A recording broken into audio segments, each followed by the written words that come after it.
Oh, it is. Damn. Intuition, yeah, it's very dangerous. No, that's not tonight. That's not tonight. We're down a player, so we're playing a heart, at least temporarily.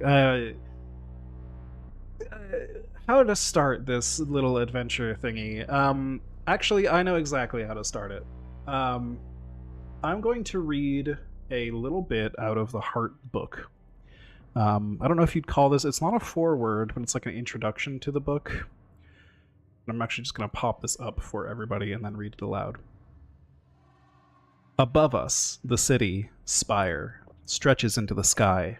Beneath us, the city, Heart, stretches into the earth. Down through dirt and rock and water, down into the depths of darkness, down into madness and sickness, down into something ancient and other. Folk go into that place looking for something. Secrets of magic long lost or never discovered. Spells that itch in your blood. Unknowable creatures to hunt and harvest. Somewhere to hide or start again. Forgiveness from a god that can't hear them beg for it. And now, you. Thinking you've got it all figured out. Wonder what you're looking for. The heart can smell you. The heart knows you're coming. When you walk out that door, when you climb down the chasm at the end of the road, when you crawl on your belly through the writhing press of rock, when you emerge beaten and bloody, it'll have you. The heart knows what you want, and by the goddess, it'll give it to you or kill you trying. So that is the introduction to the book to set the tone for what the heart is. The heart is an unknowable bit of magic deep beneath the earth. The city of Spire towers massively overhead. It is a tower that stretches into the heavens with multiple cities layered on top of each other. Any layer, any floor of that tower could be considered its own city. And its foundation is the heart. Yes, absolutely strong Maiden Abyss vibes. 100%. The heart is a place of corruption. Long ago, people with unfortunate hubris attempted to tap into it, and they unleashed it. It burst open and became a terrifying, spreading sickness upon the land. But it doesn't necessarily want to be a sickness. It's trying its best, it just doesn't understand. It wants to give you what you want, but if you ask for water, it might drown you. And that is where you all find yourselves. All of your characters have come down here for one reason or another. You're in search of something, maybe you're running from something, maybe you're just in search of adventure. But each of your characters has your own reason, and perhaps you don't talk about it too much unless that conversation point comes up. You're all aware this is a deadly, deadly place, and you wouldn't be here without good reason. The people down here are often on the run from the Spire itself. Spire is a very oppressive place. The high elves of that tower, they rule over the Drow in a not so nice way. And the Drow have a rebellion against them, but, well, it hasn't been going terribly well. So, the majority of the population down here in Heart are Drow.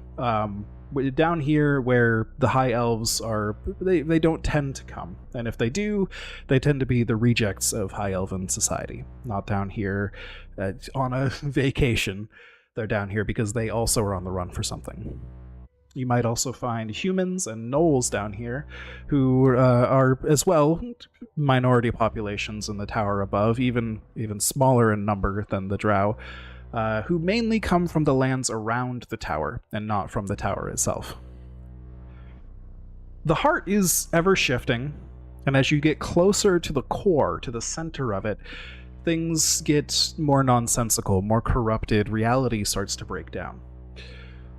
Right now, you all are on the first tier of the heart, just below the surface where things are a little fucked up, but, you know, not completely upside down. Do you know what race your characters are? That is a good question. I think each of your sheets should have some art on it. with which you can make your own judgments, or you can come up with your own description. Race has no mechanical thing in this game, so feel free to fill in whichever blank you want with that. It's purely a vibes choice, so whatever vibe you are seeking. You all, in particular, for whatever reason you're down here, have been hired to help protect the city of, city is maybe putting it a little too strongly, the small market settlement of Dives. Dives used to be like an aqueduct down here. It's not a particularly large place, but it was a safe, relatively, nook away from the corruption around here in an open space that lots of stalls could be set up in, so a market settlement makes sense. And who knows how many generations of people have been here. That history has all been forgotten. Nobody took the time to write it down, or nobody took the time to even pass it down orally. They just sought to survive. But right now, Dives is in the middle of a festival. It is a celebration that happens every so often, and there are many sacred rituals going on. The air is full of the smell of resin and cloves as various bits of incense are being burned around the place. There are streamers and bits of gauze and other types of makeshift decorations set up everywhere. There are a few different games going on, but you are not necessarily here to partake in them, at least not what you were hired for, but you can partake in them if that's what you wish. You were hired here by an old hound named Devlin, who is the protector of this settlement. He heard stories of other settlements in the area going missing mysteriously and suddenly, with no one able to make contact with them anymore. So, with this big festival coming up, he got a little worried, and he hired you all on as extra help here. You're all probably pretty new to the settlement, but as we settle into this environment of maybe a bit of folk music playing in the background, the market stalls all, churning out various different goods and the different foods being cooked all around you, and even in this dark place, a festival is happening. What are your characters doing? What do they look like? Maybe even why are they here? Let's start with Yeneth.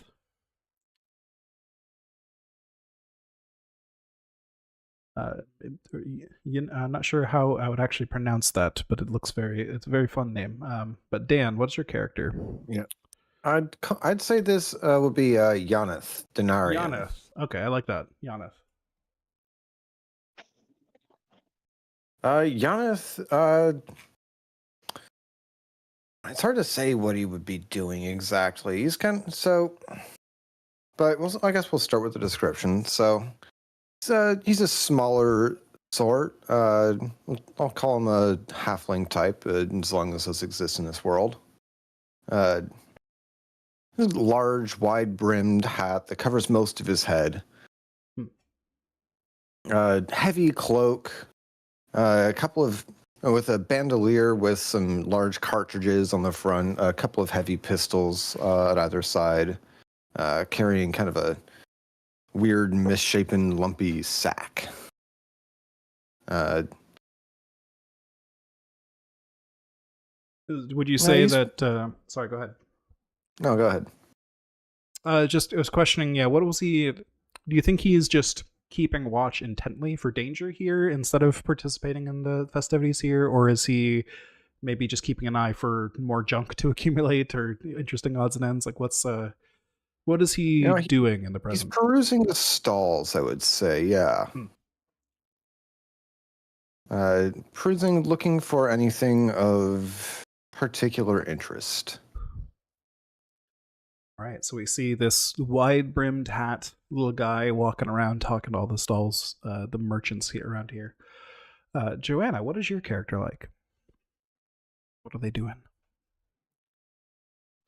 It is very twiggy, almost frail looking, and she's dressed head to toe and has arm wraps and hand wraps.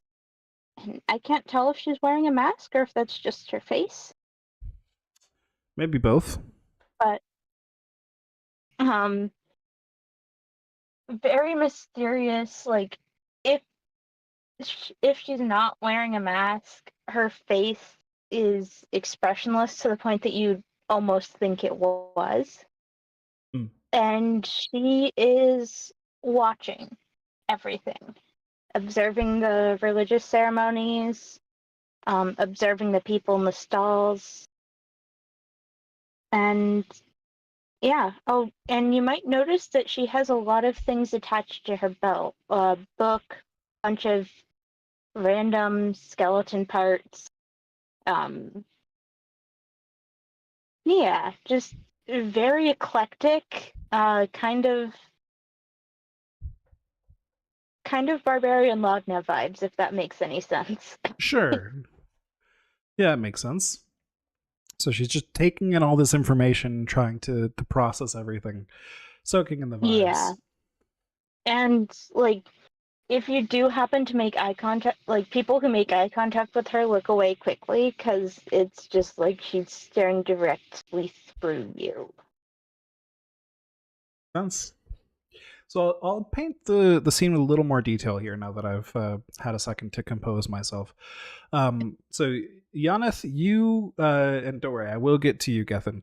But Yaneth, you were going around from stall to stall discussing things with various merchants, and you one of the most interesting you come across is a man named Vent, who appears to be trading in moths, various types and species of never before seen rare moths from the heart, mutated beings that who knows what kind of alchemical properties or magic properties they might contain within them. He's built like cages out of gauze in order to contain all of them. So he's just got those kind of like scattered all around this tent and is pointing out different ones. Ah, interesting moths. How Yes, deep in yes. the heart did they come from? Well, only from the nearby region, I must admit. They are just from here, nearby. I do not come from far. I do not have guards to take me deeper. What do they do? Well, this one, if you shake it over your head, you'll enter a state of such bliss. And this one is fireproof. I have tested many times. And he just goes down the list and just keeps on mentioning properties of these mods. And in the meantime, Lind, you are observing the religious ceremonies and things here, and you can see the children of this place are currently chasing around rats. And whenever they catch the rats, they tie a bell to its tail, like a little round bell. And this is a custom from this place that is dated back who knows how many generations. Nobody really knows why they do it anymore.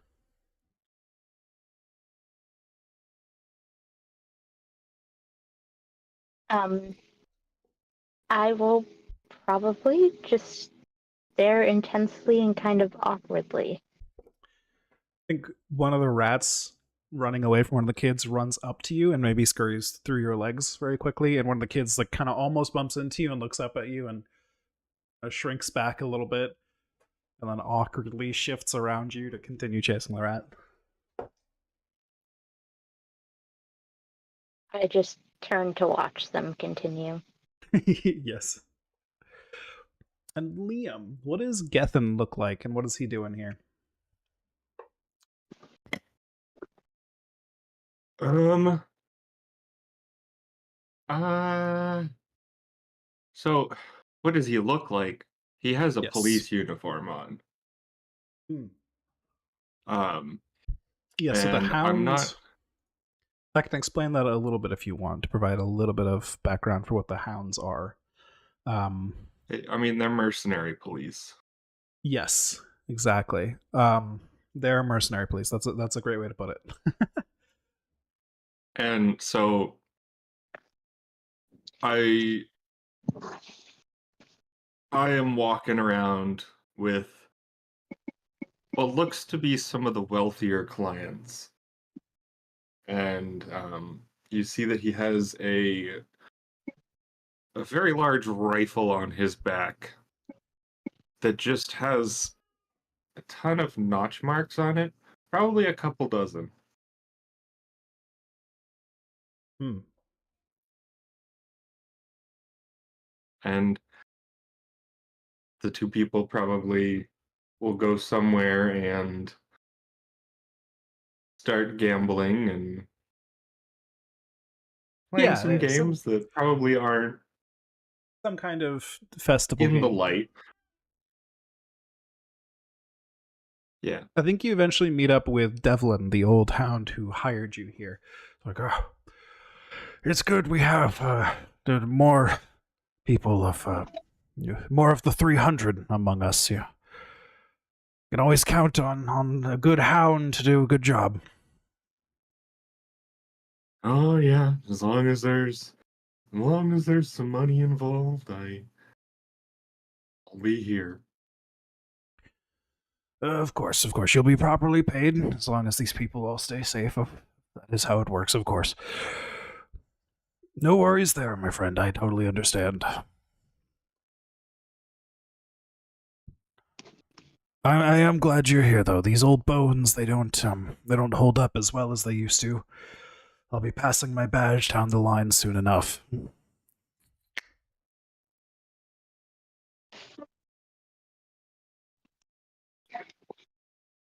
Oh. Well, that'll be sad to see, but you have to pass it on sometime.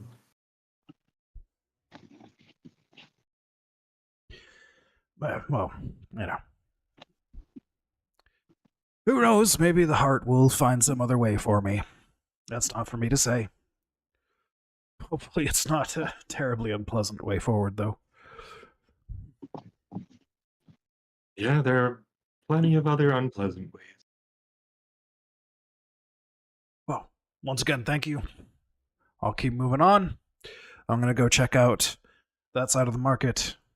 You keep these people company. As he walks away, I pull a little flask from my jacket and just take a drink and put it back in. Excellent. I think at one point, just to buy a little more time here, Lind, you see another NPC of this little settlement, and a high elf, an ancient, very old high elf who's very sickly and doesn't get around walking very much, is being led by some very eager children to the side of like a campfire, basically, and she begins to tell some ancient stories of this place. Like, long ago, when we first came down into the heart, and then the Rubician knights, they did, she just keeps on, going off this, like, almost like a record that she's kept, but it sounds like a fantastical story, just the craziness of the heart, and because of that, the children eat that shit up, and it's some of the only real entertainment they get down here, but, yeah. I would stand in the shadows and between stories press her for more details. Okay, like what kind of details? Because she's just kind of generally going through a bunch of stories. You looking for anything in particular? Like local history, ancient history? Descriptions of how people have interacted directly with the heart. Directly with the heart. Or, Well, like, if she's telling about heart activity, I want all of the details.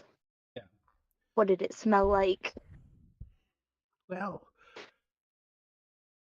Oh, well, this is not an experience I had myself, but most of those who would venture to the heart itself don't tend to come back. They don't tend to get to tell their stories, but I can tell you of the Vermisian incident. Long ago, the Vermisian engineers, their sages, they tried to tap into the heart to harvest its power for the city above, and especially for that blasted train network they were so excited about.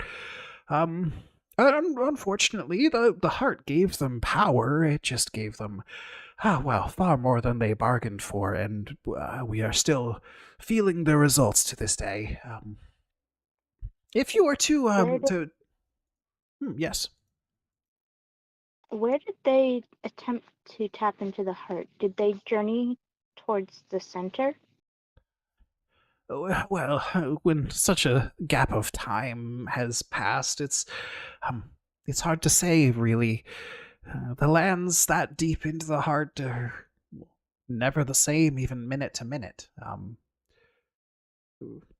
I would suppose that yes, but I can't really tell you for certain. That's even if they wrote things like that down, it wouldn't be accurate even moments after they finished their stroke of the pen. Or so I've been told, of course. Of course, the heart works in strange and mysterious ways. Yes, but it is a home. And she goes into a coughing fit, and the kids start to lead her back to her house at the other end of the market.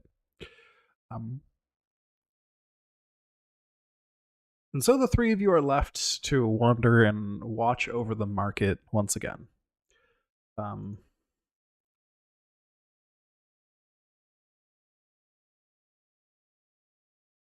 Let's see. Are you still having trouble getting into the foundry, Dan? Yeah, it's my name is grayed out and I can't select it.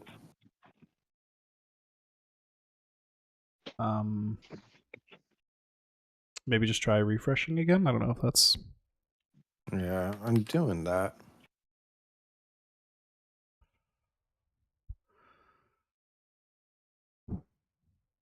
Bizarre.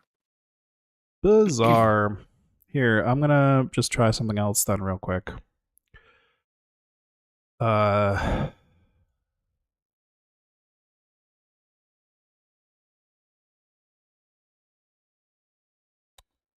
Let me just reset it real quick. Okay. And we'll deal with it.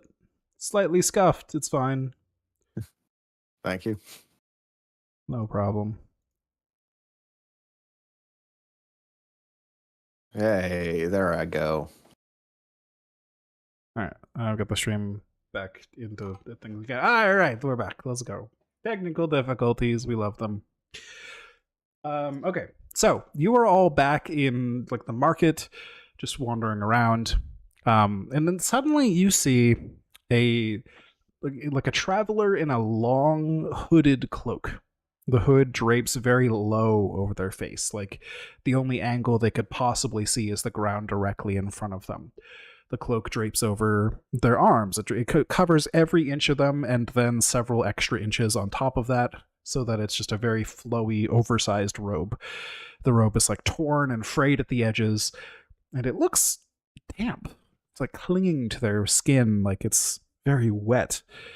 You can see there's a pool of water around their feet, like a puddle, just very slightly growing as they drip onto the ground. And they just stand there completely still in the middle of the market.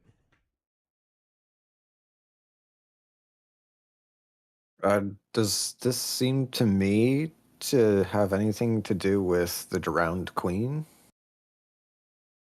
Let's see. The dripping water just kind of...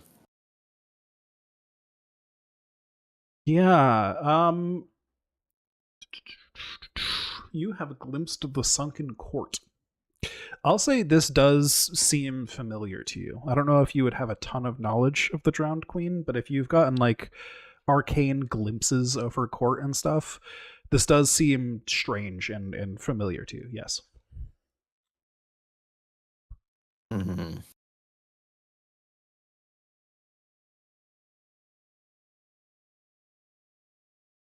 As you sit there and think about that, Lynn, do you notice another of these travelers on the opposite side of the market standing completely still in the entrance to the settlement? Do I register them as threats of any kind? It's very hard to tell right now. They look very strange, and strange things in the heart tend to be, but also most innocent people are also strange down here. So they're just strange. It is a little weird that there's two of them standing completely still that look identical. I would like to look around and see if there's any more. You'll see a third one, a fourth one, a fifth one. More and more, the crowd of people in this settlement are these travelers. Not that they're replacing people, but the density of the crowd is being overwhelmed by these completely still hooded figures. Do I have any, like, I don't know, like, knowledge about what kind of divinity or heart power would make this? Or allow someone to do that? So this is something about the heart, is that there is very few constants. So you might recognize this as the work of a divinity, but that divinity might be different tomorrow. So any kind of constant knowledge won't necessarily help you. The ground itself shifts under your feet and reality changes its rules every day. So the fact that it's strange is kind of the best you can get out of this. You start to smell salt water. If Giannis is starting to smell the salt water also, he'd probably try to start talking to one of these people. So you approach one of these figures. And as you do, the smell of this water goes deeper. As you walk up to them, you start to like splish splash with your feet on the ground, and you realize that maybe a centimeter of water is starting to fill up the market. Just a little bit. It's just starting to coat the ground, kind of.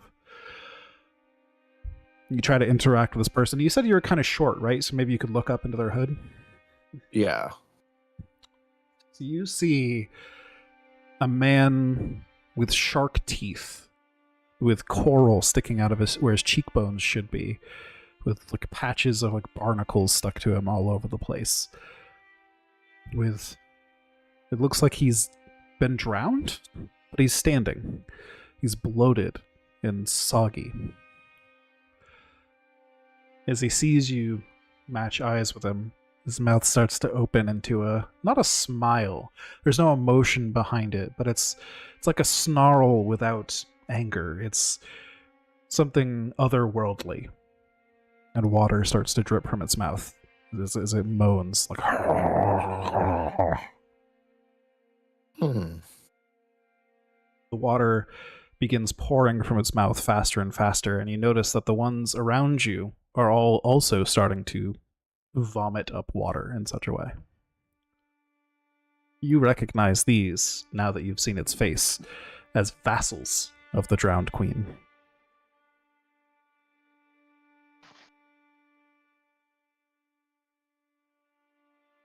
The water is rising. People are starting to look around and are puzzled by this.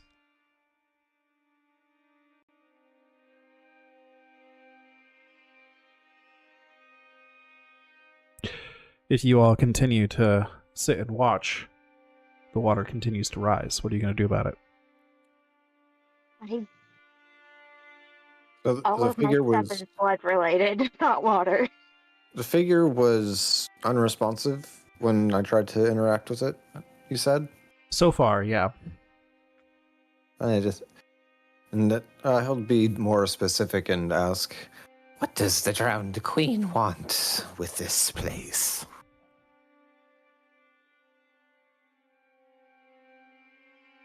The figure, with water still pouring out of its mouth, kind of dripping and almost choking it as it gets these words out, manages to get a couple syllables out. Consume.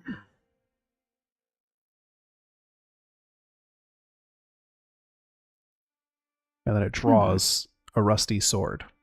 You hear the people around you scream as all of these vassals draw a rusty sword.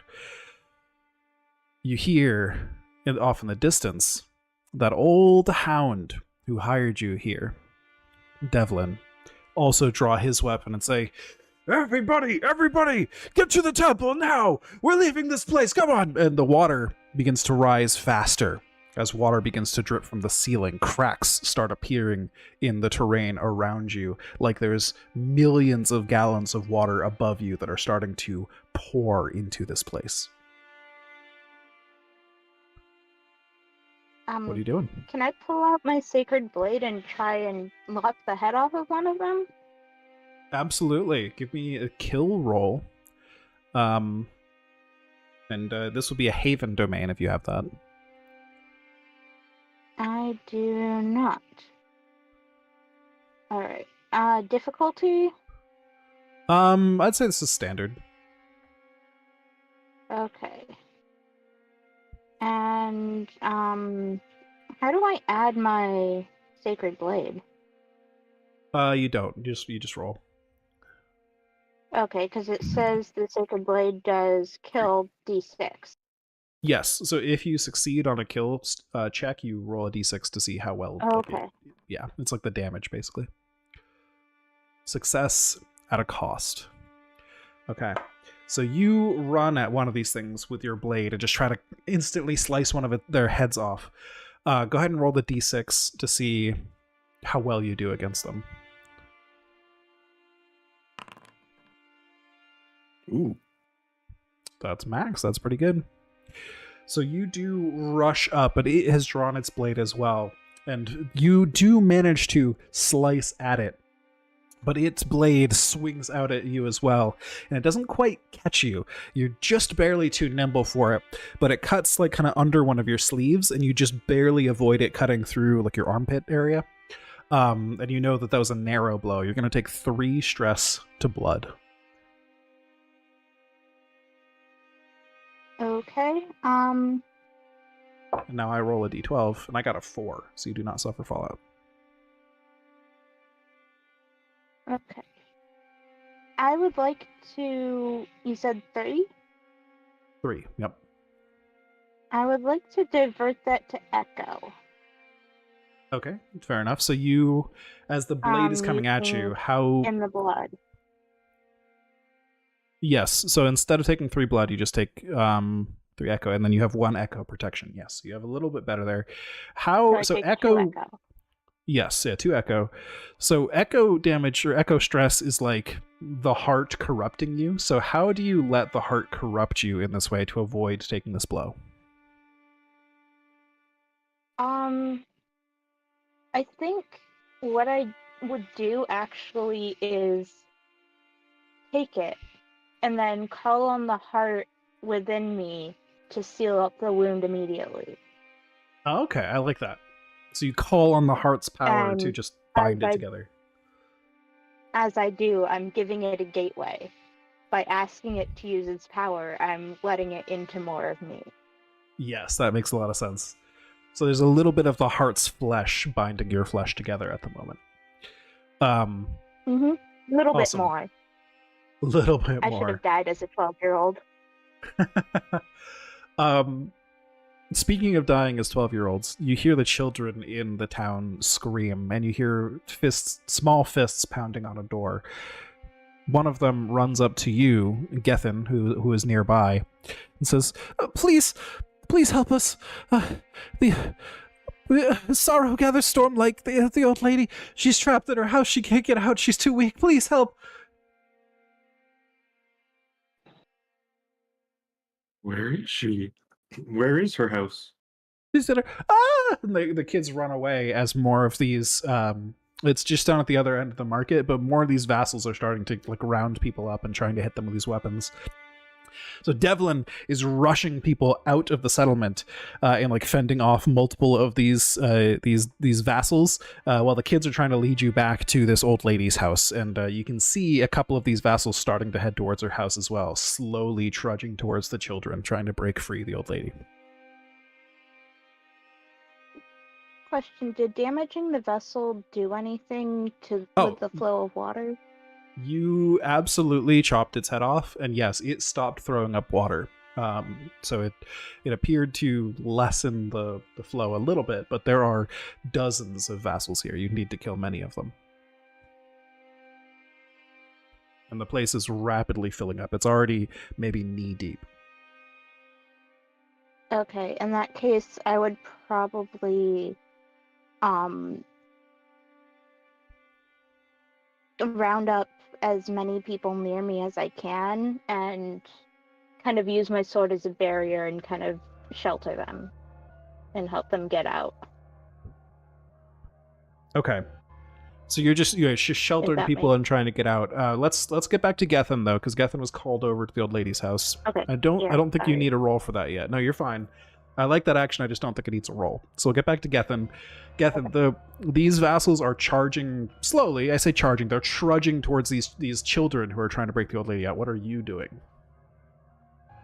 How close are we to the house? Are we at it? You are near it, maybe 20 feet away. Everyone's kind of scattered across the village.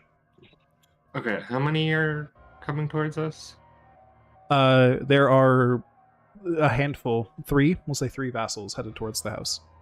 But there are maybe 30-something vassals in the settlement, and the settlement's only like 100 feet wide. It's not like a terribly large place, so they're kind of all around you. If you want to attack the ones near you first, you could, but there are 3 currently charging towards the kids. Alright, I guess I will try to shoot one of them with my rifle. Definitely within the ranged tag, that makes sense. So you pull out the rifle and yeah, go ahead and roll a kill. Just try to shoot one of these and hopefully you can keep shooting these guys down until before they reach the kids. And you said, so I have the kill skill and you said it was Haven, correct? Yeah, the domain is a Haven currently. Critical success. Ooh. Okay. What tags are on that rifle? It's got It has ranged, piercing, and expensive. Ranged, piercing, and expensive. Okay. So go ahead and roll the stress for it. On a critical success, you'll deal double stress. So we will I'll let this bleed over into multiple targets, basically. As you shoot through 2 of them. Because you'll probably kill 1 and have some leftover damage. Okay, so I rolled D8, correct? Yeah, you should be able to click it on your sheet, too. Little die next to it. Oh, it is. Okay.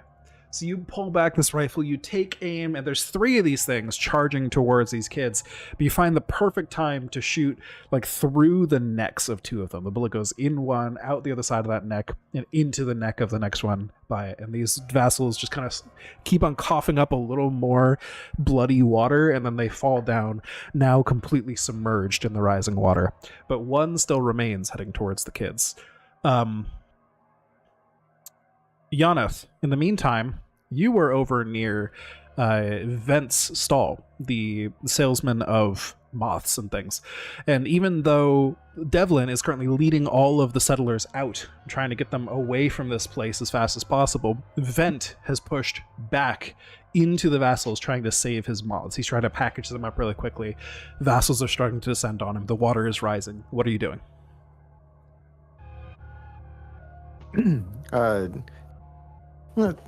The drowned queen may be my source, but she can't have my moths. And he'll start taking shots with his pistols. All right, just starting to pop heads, just trying to weaken as many of these things as possible to slow things down. Yeah. I'll extract her mysteries from your corpses. All right, that's definitely a kill Haven roll, I think. Okay.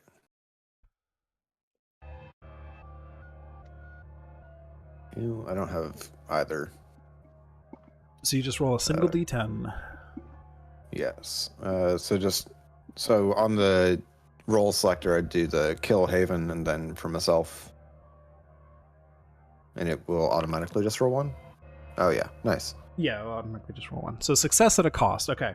So you put yourself in between these guys. You start shooting at them and draw their attention. And you shoot the ones closest to Vent first. So go ahead and roll your stress on that, and I'll roll their stress back at you because you got a mixed. Okay. You're going to take 4 blood stress. I rolled max, unfortunately. But you do manage to take out the one nearest to Vent, and you've sort of drawn their attention on yourself. So you have 4 blood stress, unless you have resistances. I'm going to roll a d12. I rolled a 6, so you're safe for now. Maybe they get over to you and they start clawing at you, but they haven't drawn blood yet. They're just kind of scraping up at your armor. Or you're starting to waste energy, like narrowly avoiding blows, ducking out of the way. It's very intensive, and you're starting to get worn down. But a lethal blow has not been struck quite yet. So, Lind, you were leading people away and just trying to protect people and get them out of this town. And you can see that Devlin is starting to get overwhelmed. He is currently protecting about 30 people of the village here from about a dozen vassals. He's just fending them all off with a blade whenever one gets close to slice one down, but they're pushing him back farther and farther. But you've got your own group of people to protect. What are you doing? The water is now maybe up to your, like, a third of way up your thigh. Alright.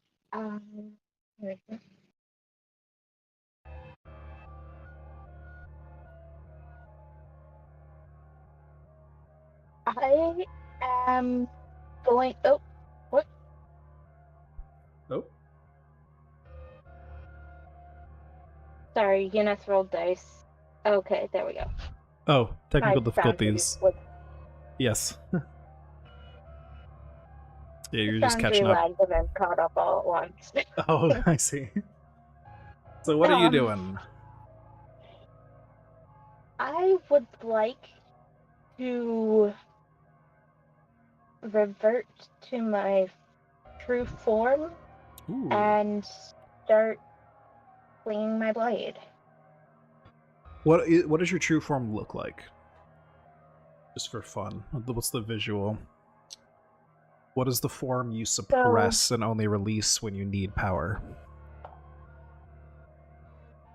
It is a necrotic flesh covered in muscle like Hulk.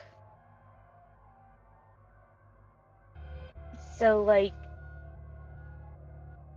the mask image earlier was eerily accurate because my skin splits and just reveals what looks like just an entire being made out of muscle, but it's like that purpley reddish color of decaying or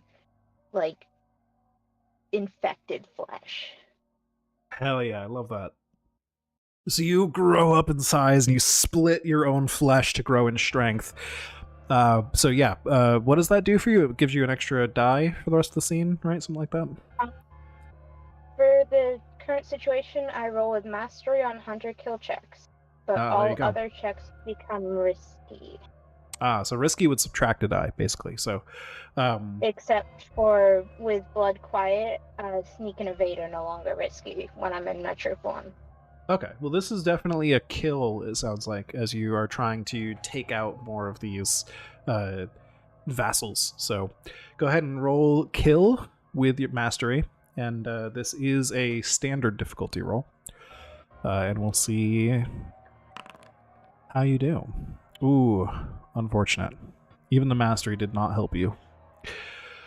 So, you grow up in size, and as you're splitting open your flesh, one of the vassals you didn't notice while you were trying to protect the villagers nearby.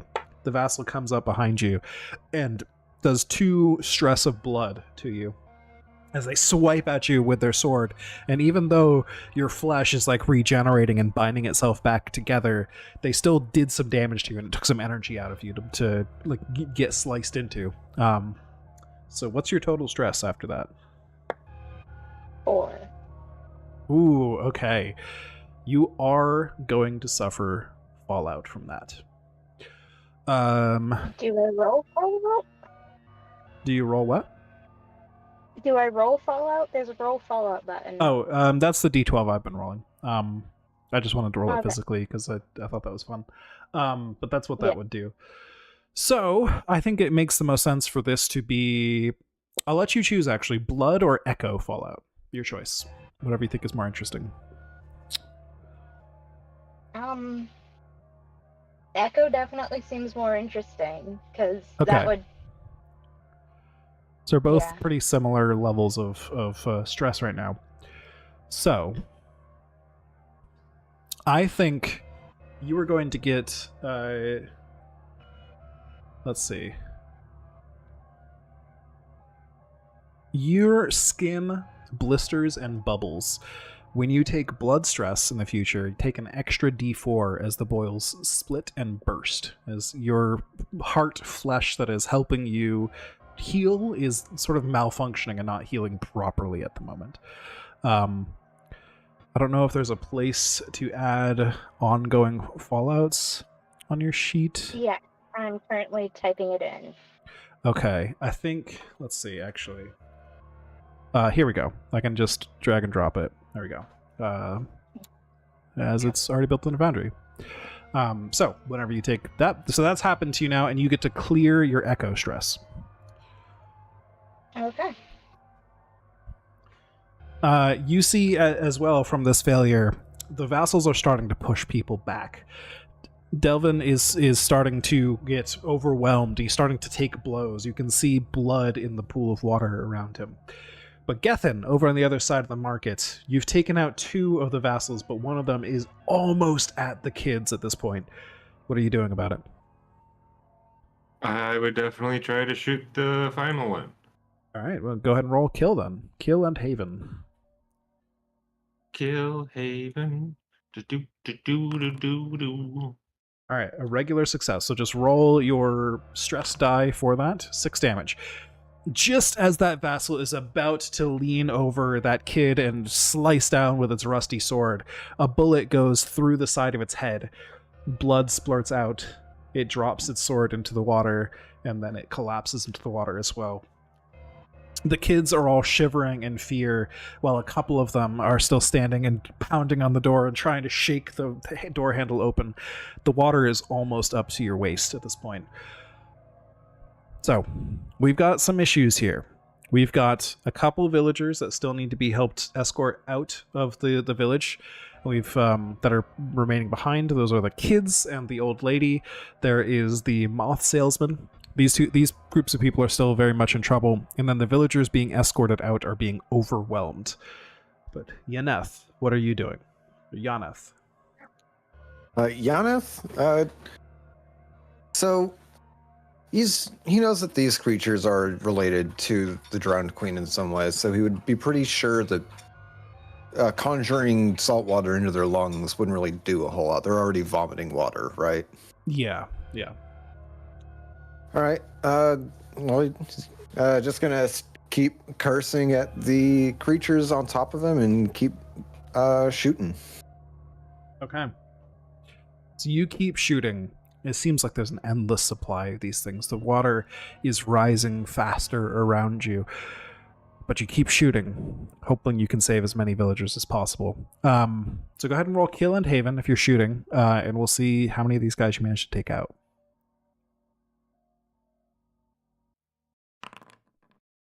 All right, success at a cost. We both roll stress. Okay, so I'm actually going to put this one on supplies because you're shooting a gun. So you're going to take 3 stress to supplies as you're starting to run low on ammo as you keep on reloading this thing. But you do manage to shoot another one that was about to grab onto Vent. And he's still packing up his moths. He's like, no, we must get all of them. Yes, this one too. Go. I'm trying. He's so trying to pack everything up. You hear in the background, Devlin is like, you fools! We must leave now! There is no saving this place! To the temple now! And Lind, you have been stabbed in the back by a vassal. Your people are starting to be surrounded. The situation is getting desperate. What are you doing? I would like to. Can I do 2 things? Sure. I mean, depending on it's not like a strict initiative order, but let's break down what you want to do. Let's figure it out. To activate Ascendancy and then try the kill again. Okay. So activating Ascendancy makes this an occult, right? An occult place as well as a haven? First, All I right. have to roll compel plus occult to cast the Yes. spell. So go ahead and roll that, and we'll see how successfully you draw the heart into this place. As a desperate measure, and you since begin I'm in my to... true form, I think that means it's risky, right? if it is, yeah, if compel is not on the list of safe skills, then it would be risky, yeah. Let's see. I think that sounds right to me, Yeah. though. It's like stealth, hunt, kill, all that kind of stuff. Mm-hmm. All right. Let's see. What am I going to do? Oh, I just noticed you should have the sneak skill. There we go. Okay. Oh, All right. Success at a cost. You're definitely going to take echo stress from this one, I think. okay. 2, so that gets reduced by 1 by your protection. And then I rolled high in the die, so no fallout. And so you're desperate now. You know this place is lost. You know this is probably never going to be a haven again. It's going to be a swamp. It's going to be an underwater place for only fishes to live. So you draw the heart into this place that used to be safe. An act that would be heresy. It would be treason. It would be a betrayal of all of the bonds of trust under here in any other situation. But right now you have no choice. And so arcane circles start to etch themselves into the floor. Some of the walls begin to break away and reveal walls of flesh behind them. All the buildings in this place start to become twisted and unreal. You've succeeded at pulling some of the heart's essence from deeper down below up into this place that used to be safe. So what do you want to do with this newfound power you've pulled into this place? Kill. Kill. Go for it. I get to use the occult domain now. Yes, so you can choose from occult or haven domains now. I'm good with occult, so I'll do that. And I have mastery on kill, and it's a standard roll. Yes, because it's no longer risky. Success at a cost. So you just start, I mean, does it sound reasonable to say you just start charging around and trying to hit as many of these dudes as possible? Yeah. Is that kind of your goal? Kind of go berserker. Okay. So you are going to take 4 blood stress, but go ahead and roll your stress to see how much you manage to get down here.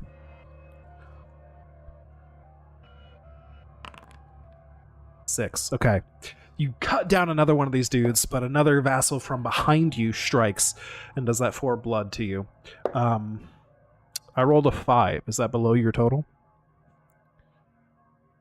After the 4? After the 4. Yes. All right. This one's going to be blood, because this makes the most sense. Oh, and you should take an extra d4 because of your ongoing fallout. 1, so that's actually 5.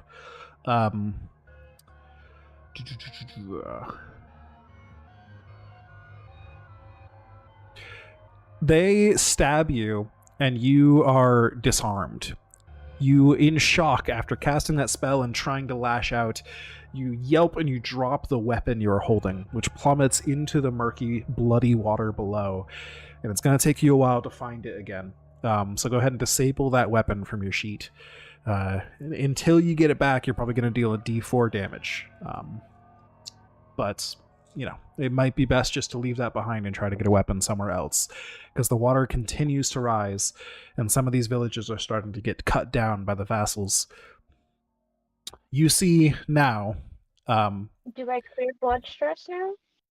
Yes, thank you. You clear blood stress after suffering blood fallout. That is correct. At least for minor fallout, yes. You see Devlin.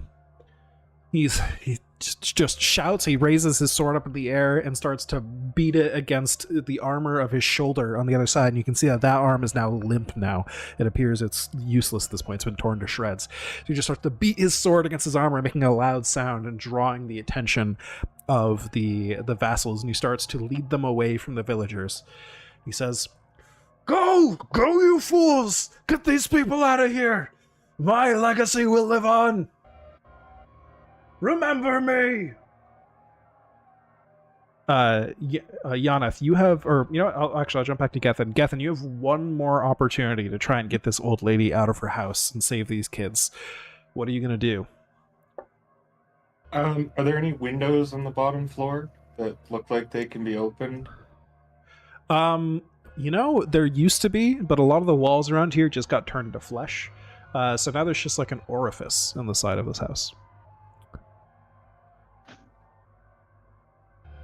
So there's no more door? There's like a mouth where the door used to be. It's currently closed, just like a very toothy, like fish mouth. I guess I could try to attempt to shoot the mouth to see if it will open. Otherwise, I'm just gonna tell the kids to run and sorry, she's lost. Yeah, I mean, if you want to try and shoot the door open, you can. I guess I won't stop you. This, I think, will be a risky roll, though. Just to represent the difficulty in trying to shoot a door open. Well, you said it's a mouth, so I assume if I shoot It is. It is like a toothy pain. mouth. Yeah, it could. Okay, I'll try. I'm telling you, there's a chance. It just seems less likely to me than other strategies. That's all. That's what that represents. So you add risky, and that just takes a die away from you, basically. But there's still a chance you do this. You got a lot of dice for a kill Haven roll, right? Yeah.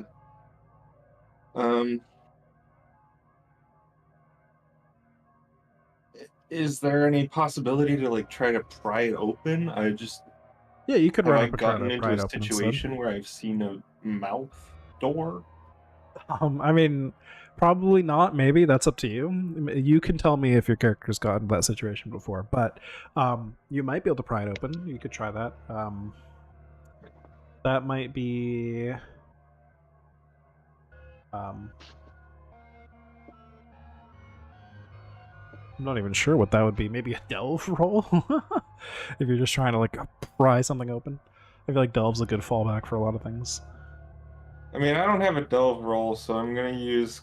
I guess I'll use kill Haven and risky because Make it risky, that's okay. the most dice I can have.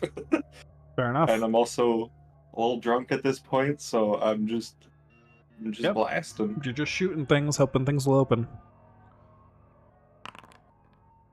Alright, a success, even with the risky roll. Very good.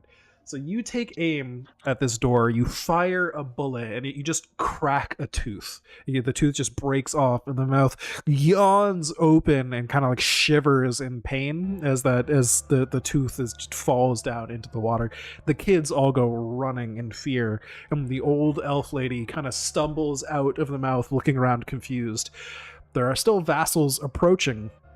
But I'll say, just as part of this, you got a full success. You run over. She doesn't walk very well on her own, so you grab her arm and kind of support her and start to just run out of the town with her. Yaneth, you have one more chance to get this moth vent out of here. You may have to convince him to leave his moths behind. You may have to grab him by force. What are you doing? I'm going to use my unorthodox methods to make the result of a final shot, point blank at the final drowned guy to make sure that this moth salesman is completely safe. Okay, so you're just going to try and give him the extra time by killing the dudes around him. Yes. All right. So I succeed but take stress. Yes, succeed and take stress is correct. I only rolled a 1 on this stress. I'm going to put it towards your supplies again, because I don't think any of the vassals were near enough to hit you. But I will roll a d12 again. I got a 6. Is that under your total stress? It is. You're gonna get fallout. This is a pretty easy one. I think you are out of ammo. On your guns. I'm pretty sure that is one of the supplies. Yes, out of ammo is literally the title of one of them, and it is ongoing. So I will add that to your sheet. Great. So I clear all stress or just supply stress? Just supply stress. There we go. Now you have the out of ammo fallout. There's a possibility for your party members to help you recover that, but for now, your guns are out. But you take out the last guy. Actually, well, you have to roll stress first to see how much you do. Can't forget that part. Oh, that's right. Where'd my guns go? I clicked the button to make them inactive, but now they're not in my inactive items. Oh, weird. Is it because... Hold on. What if I delete the fallout? Do they come back? No, they don't. Interesting. Okay. What die was it? It was a D8. All right. Here, I'll just roll that real quick then. A 7. So yeah, you kill the last dude, and that is weird that your equipment didn't come back. It was your pistols, right? Yeah. There we go. 2 old-fashioned pistols. All right, so Cool. you kill that guy, and the moth vendor finishes packing things up and runs away with the other villagers.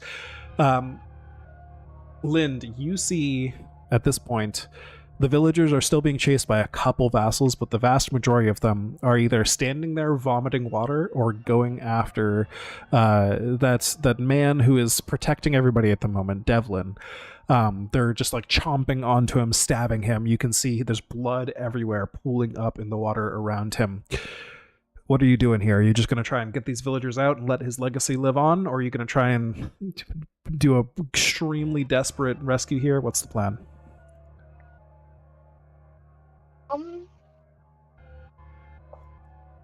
I mean, most of my abilities are not useful right now.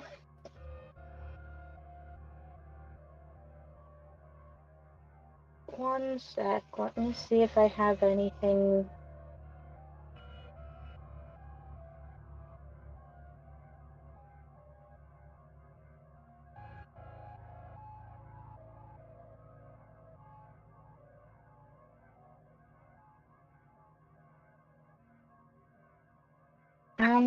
Yeah, I think I will probably just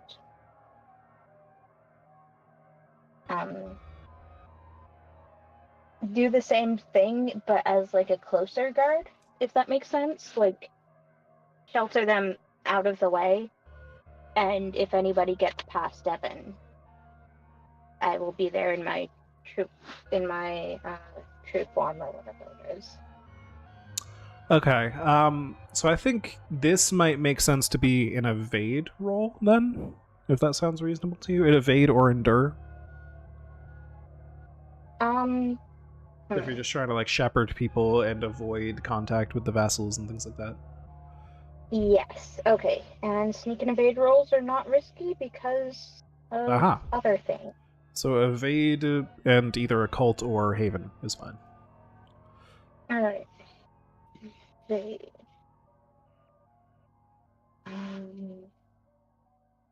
Alright. A success. Okay, so go ahead and roll. Actually, this one you don't necessarily need to roll stress on it because there's nobody you're damaging. So you get the rest of the people out. So at this point, you've got Vent, the moth dealer. You've got the old lady who's telling stories, whose name is Sothergather's Stormlake.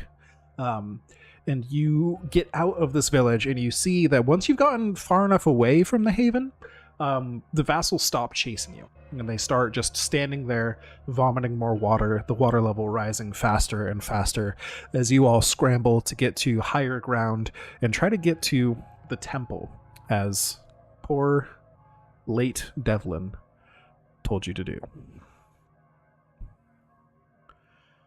So, what we do here is we're going to open up the next piece of the hex map here. You are now on a delve. You've got a lot of people you're attempting to protect, but you're definitely not safe yet. You've gone out of the frying pan and into the fire. The heart invaded your haven, but now you have to traverse the heart to get to the next haven, and you've got quite a few people on the line here.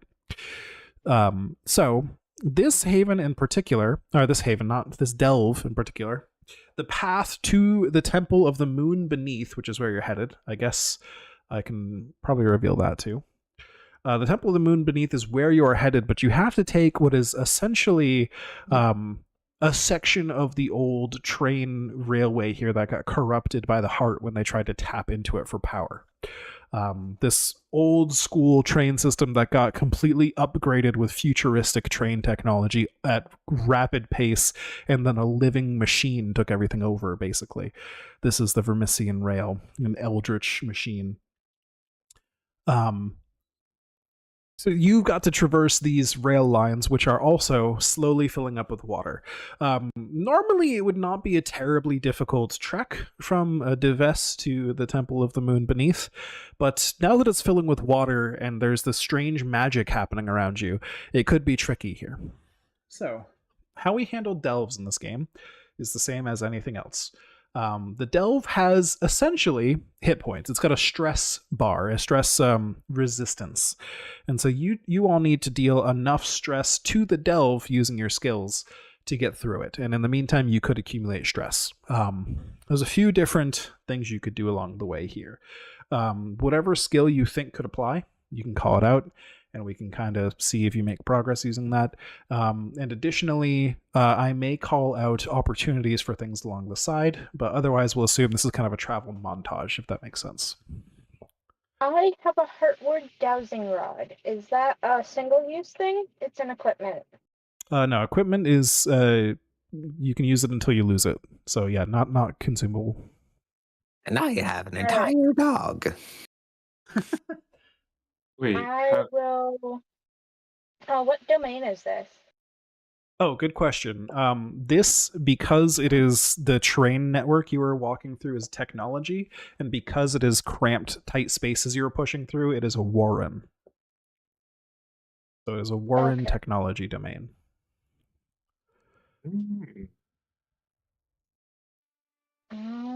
Do I have anything else that will help? Domains, I've only got a cult. Okay. I think Liam had a question. What were you asking?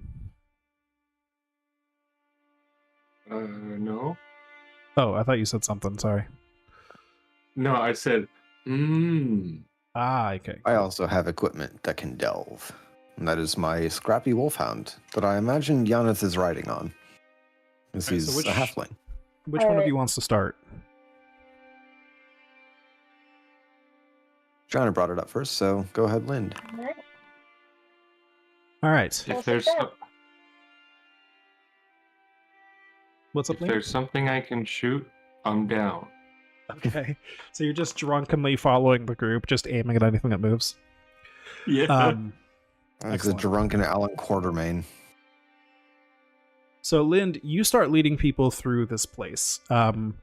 This area isn't really a place you're familiar with. You know, dealing with technology and tight spaces like this isn't what you're used to. You're used to the weirdness of the heart, the raw, fleshy nightmares and corruption. But thanks to your Heartward dowsing rod, you at least know the general direction towards, where the heart is getting more corrupt. Down, basically, deeper into this dungeon of a city. And that will lead you towards the temple. So you get this whole group of people following you. Whenever you get to a T intersection of different places here, different maintenance corridors between these different rails, and all of that twisted labyrinth of metallic corridors, you just point the dowsing rod, you find a location, and you get a little farther. So at this point, you've done 3 stress to this thing, and it is a 10 resistance track. So you're gonna need a few more rolls from somebody. Let's pass it to Yaneth. What is your strategy here for continuing the travel montage? He's gonna have his wolfhound that he's riding on try and sniff out and follow the trail of other travelers that have passed through here in the past. All right, sounds good. So if he's sniffing out, that sounds like delve to me. It's delve. It's what the wolfhound does. Perfect. So delve, and if you have any of the relevant, it's technology and Warren domains, then you can roll with those as well. No, yeah, I have neither. All right. Success at a cost. Okay. So you try to find these previous routes, and it's a little twisted because the layout of this place is not consistent, and it can occasionally change. And one of those routes leads you to a place that is currently waterlogged. It appears the water from Deves has flown in this direction, and where the path would take you lower, it just leads you directly into water. So that path won't work. People are starting to get tired and hungry and cold from all this water and shivering. So I'm going to have you take one fortune stress. I have 2 protection, so it's none. So it's none. Yes. Okay. So you're fine. You just push on and you keep. It's because I can breathe underwater. I don't actually have to breathe. True. Yeah. So you actually could scout ahead here a little bit. And I will say here, if you do dip under there, do you dip under there to scout? Try to find Yes. All right. So down under there, you find potentially you could free up this water. It'd maybe be a little bit risky. You're not sure what would be down here, but you see a hatch you could open that you may be able to allow the water to drain if you were to open this thing. However, you can see that the shadows are moving down here, and it may not be a safe thing to approach.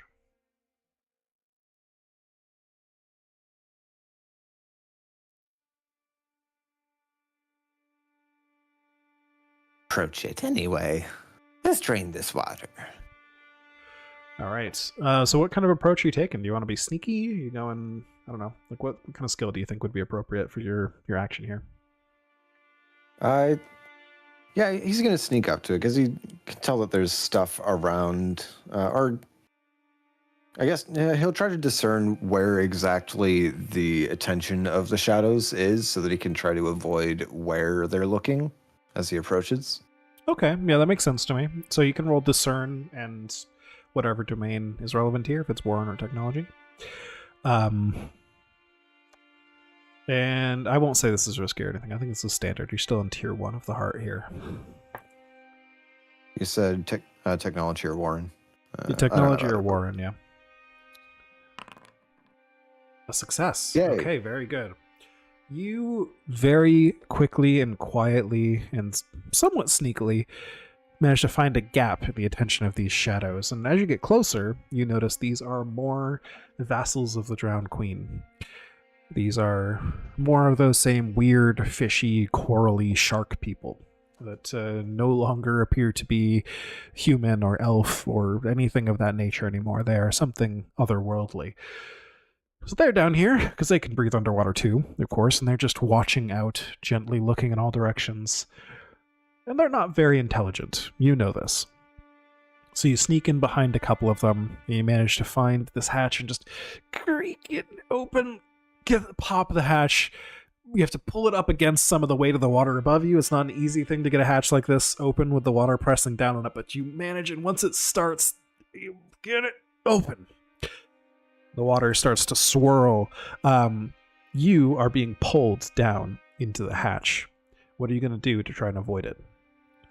I think I'm just trying to get my arms through the whatever the release for the hatch was, like the valve or whatever. Like if it's a circular thing that I'm kind of imagining for some sort of hatch like that, right?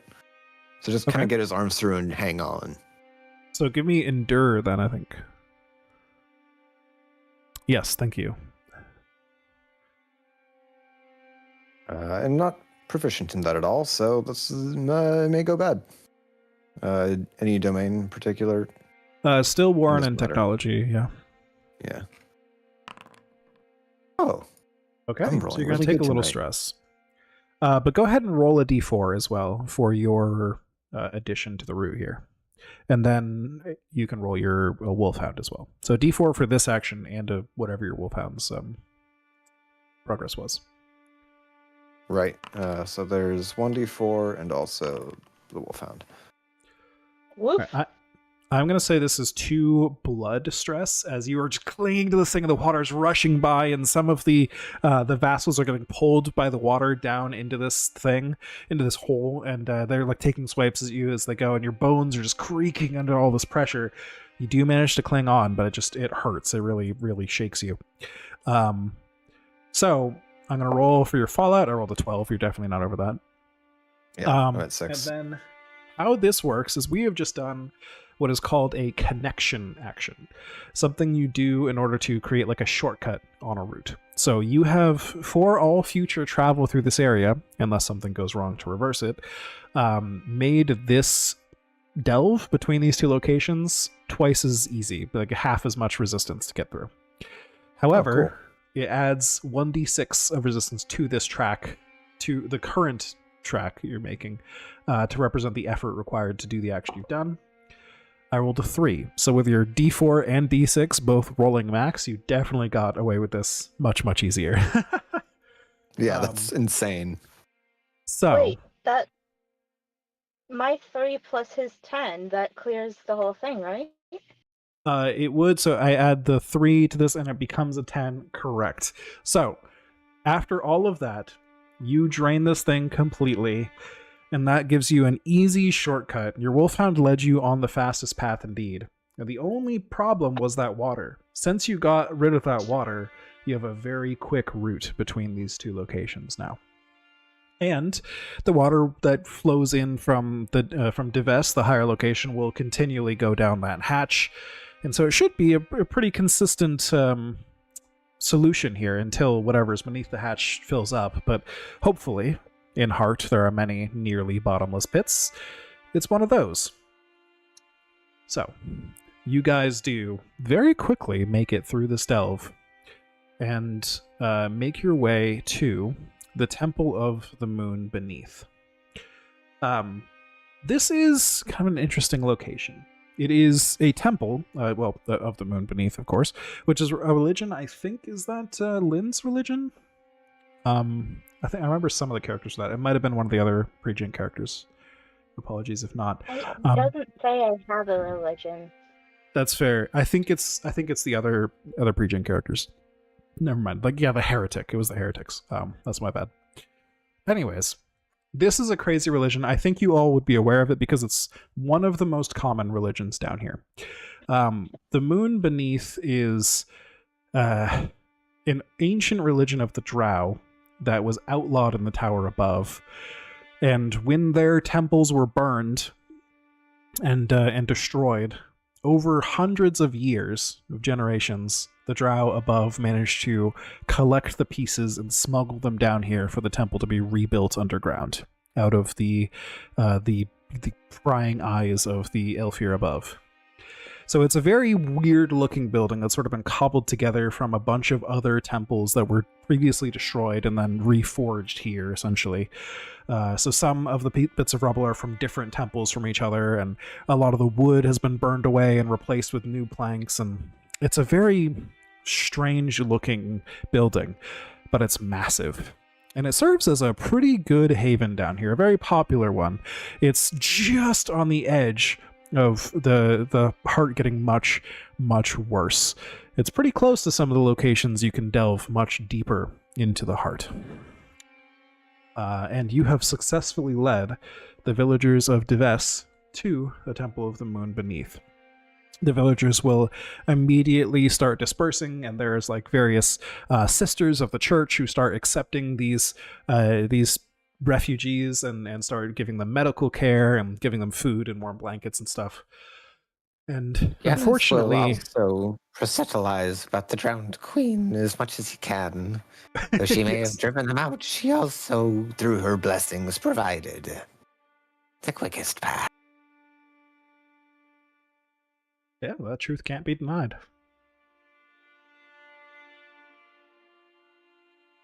You also notice while you're down here, maybe Gethin picks up on it first, but there are a hell of a lot of hounds down here at the moment. These cop mercenaries are just kind of surrounding the place. It appears that a lot of them have sort of set up camp near here and are just policing this location at the moment, which is not usual. It wasn't here last time you were here.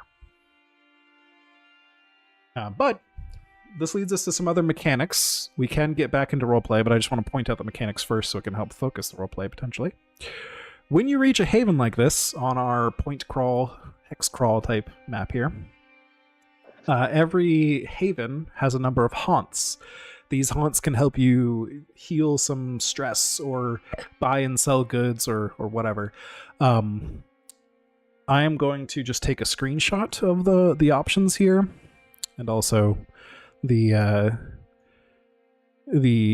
domains so that they're relevant for skills and stuff, and post that on Discord. But in brief, there's a clinic, a bar, the purification chambers, the altar of our many mothers, and the Give Us Street Market. So various things. The Give Us Street Market should be for supplies. But yes, the others have marked what kind of stress they can potentially clear if you're willing to trade a few resources. Yanis would take the clinic for some blood stress healing.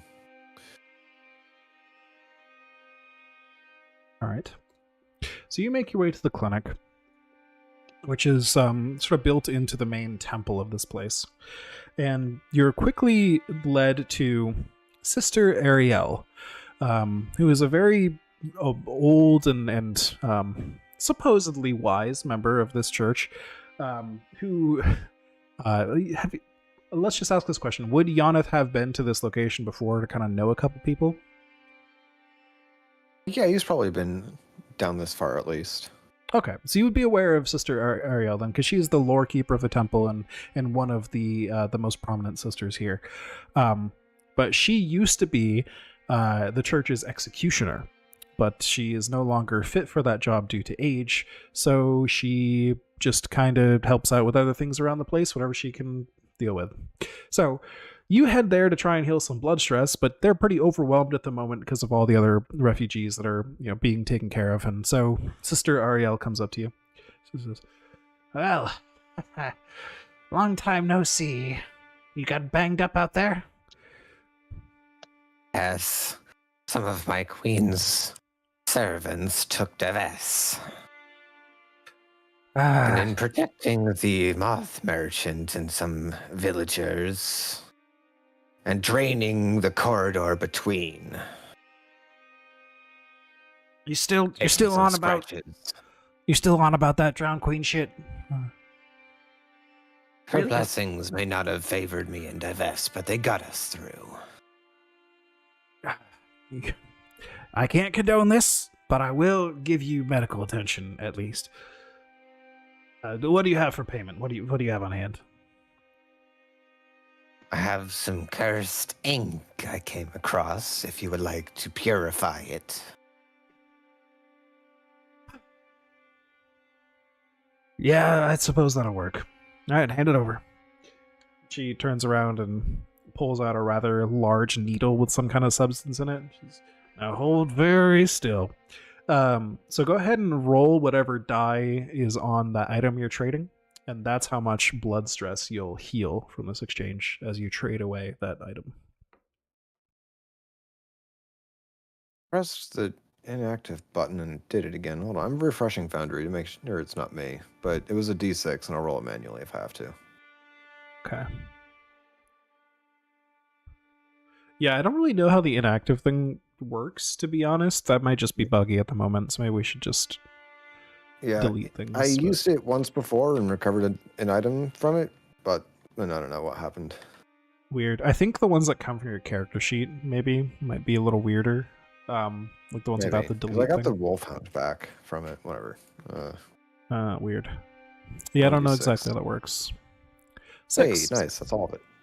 Very good. So you heal all of your blood stress as she injects whatever this weird substance into you, and you feel extremely warm as it moves through your bloodstream, but you can feel your flesh being rebound together by whatever probably cursed substance this is.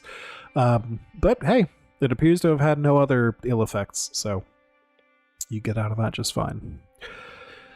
So, listen here, we've got all these goddamned hound shits out here. And that's because we need protection from, well, I'll be honest, from your damn queen. We need to keep this place It safe. kind of looks bashful. Listen, we need. I know you can fucking deal with that shit, but we can't have this place be underwater. That's just not going to work for us. We need to keep all these people from drowning. This is a very important temple to us. It may not be important to you, but you know, it's important to a lot of people. We have to protect it. I've hired those hound shits to watch the perimeter, keep this place safe, but God, they're so insufferable. So, I would really appreciate it if you could help us find an alternative solution.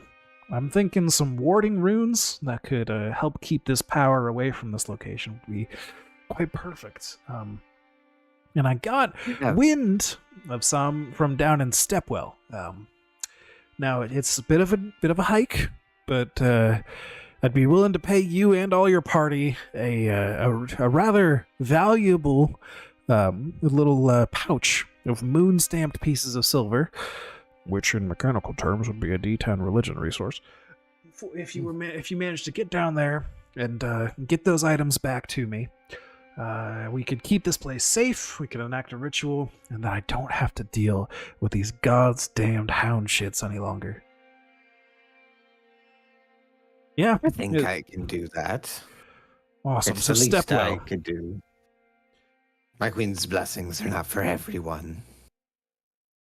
Well, you know, you may be able to find out some more about that on the way, actually, because the best way down to Stepwell from here is to go to Grip Station, and last I heard, they had one of them weird events with the Queen's blessings, but they resisted it. I don't know how they did that. Maybe you can talk to them and figure it out, but, well, you know, them Vermissian sages, they got tight lips. I imagine it involved overwhelming force against the drowned. That probably, but only one way to confirm that. I'll gather the rest of the people I came down with and see if they're up for the same task. Great, and if you live and come back, I'll make sure to pay you. Best of luck. I've got more patients to see, and she'll wheel the little cart out of the room. Let's snap back to Lind. Where are you going in this settlement? And you can go multiple places if you want to. Just kind of passing the spotlight around. I don't have one stress, but I need to get a weapon. Okay, yeah, so you can get a weapon. I will also mention as well, if you have ongoing fallouts you want to cure, this is a place you can get rid of them as well. There's several different ways to do that. So if you want to like heal up those boils or whatever. Doing that? So there's a few options. If you want to essentially get medical attention to get rid of I'm assuming it's a blood fallout you have right now, right? Mm-hmm. The medical attention probably. You would need to give up a resource of, I think it's a D6 or higher valued resource to get rid of a minor fallout.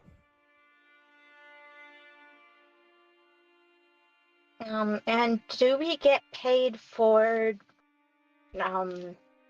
our previous thing, getting them safely here, or no? Unfortunately, the man that hired you died in the raid. That was Right. Devlin, who was protecting the villagers. Maybe you could trek back there and try to recover money off his corpse at some point, but right now your money is currently sleeping with the fishes. Got it. All right. I have some old chipped jewelry, like very clearly tarnished, been around for a while, been through some shit. And I will use that to pay. Alright, so you also see Sister Ariel, just because it's funny. Alright, I think we can make use of these. A little weird, a little unusual, not gonna lie, but we can barter them to someone. I'm sorry. You know, hey, you so you need these weird boils and stuff that I think and she and then comes back with what looks like a sheet of sandpaper and a jar of ointment. And we just fade out of that scene. And you get those sores taken care of in a maybe not so pleasant way, but nothing's pleasant down in heart. And the salve does heal you up afterwards, and you no longer have that fallout. All right. Gethin, what are you doing here? There's the places on the sheet, and I'll also mention specifically for your character as well, there is that group of hounds nearby, which I guess technically the bar, Sergeant Borealis's bar, is part of the hounds, but figured I'd point that out because it relates to your background, but otherwise there's plenty of options here. Yeah, I mean, so technically I'm not actually a hound. Well, I think technically you are. Um, The way the hounds work is a little weird. I'm a hound for Felix Beckard's property and prospects. A hound for Felix Beckard's... Yeah, but see, the way the hounds work, there can only ever be 300 hounds. There are exactly 300 hound badges out in the world, and when one of them dies, another person can pick it up and become that numbered hound, essentially. So if you have a badge, you are a hound. Maybe you're selling your services to someone in particular, but you still are a hound, if that makes sense. Okay, well, I would definitely just go drink with them then. Okay. So drinking at the bar, you can definitely just like carouse and maybe hear some rumors and talk to some people and stuff, but do you have any stress you want to heal there? I don't know if there's any Nope. mind stress. Okay. So I didn't take any stress in that last. yeah, you just got off really clean with all your stuff. So just straight shooting even though you're drunk. So you just go drinking again. Why not? You got here drunk and it has worked out for you fine so far. Also, yes, Joanna, I'll get back to you. We'll have multiple rounds for everybody. But there are mechanics for that. I like the fact that my liquid courage, if you continue reading it, when you go drinking to remove mind stress or fallout, treat the resource you spend as 1 dice higher. Yes.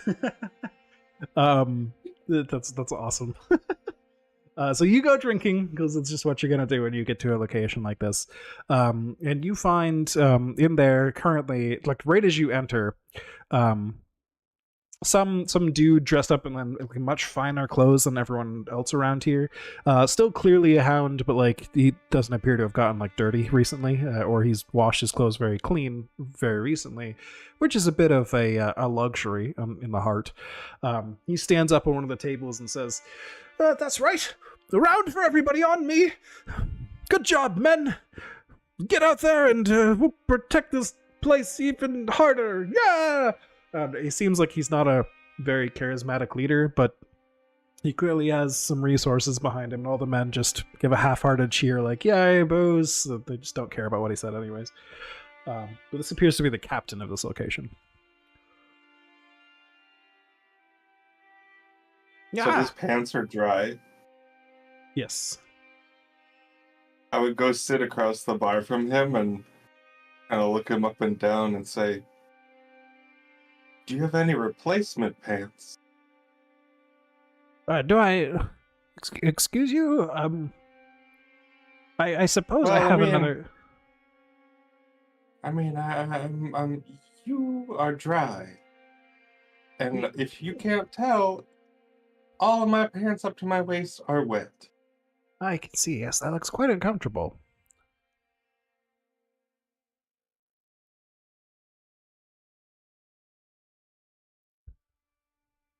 It is. I mean, we could probably secure you some extra garments if that is what you require.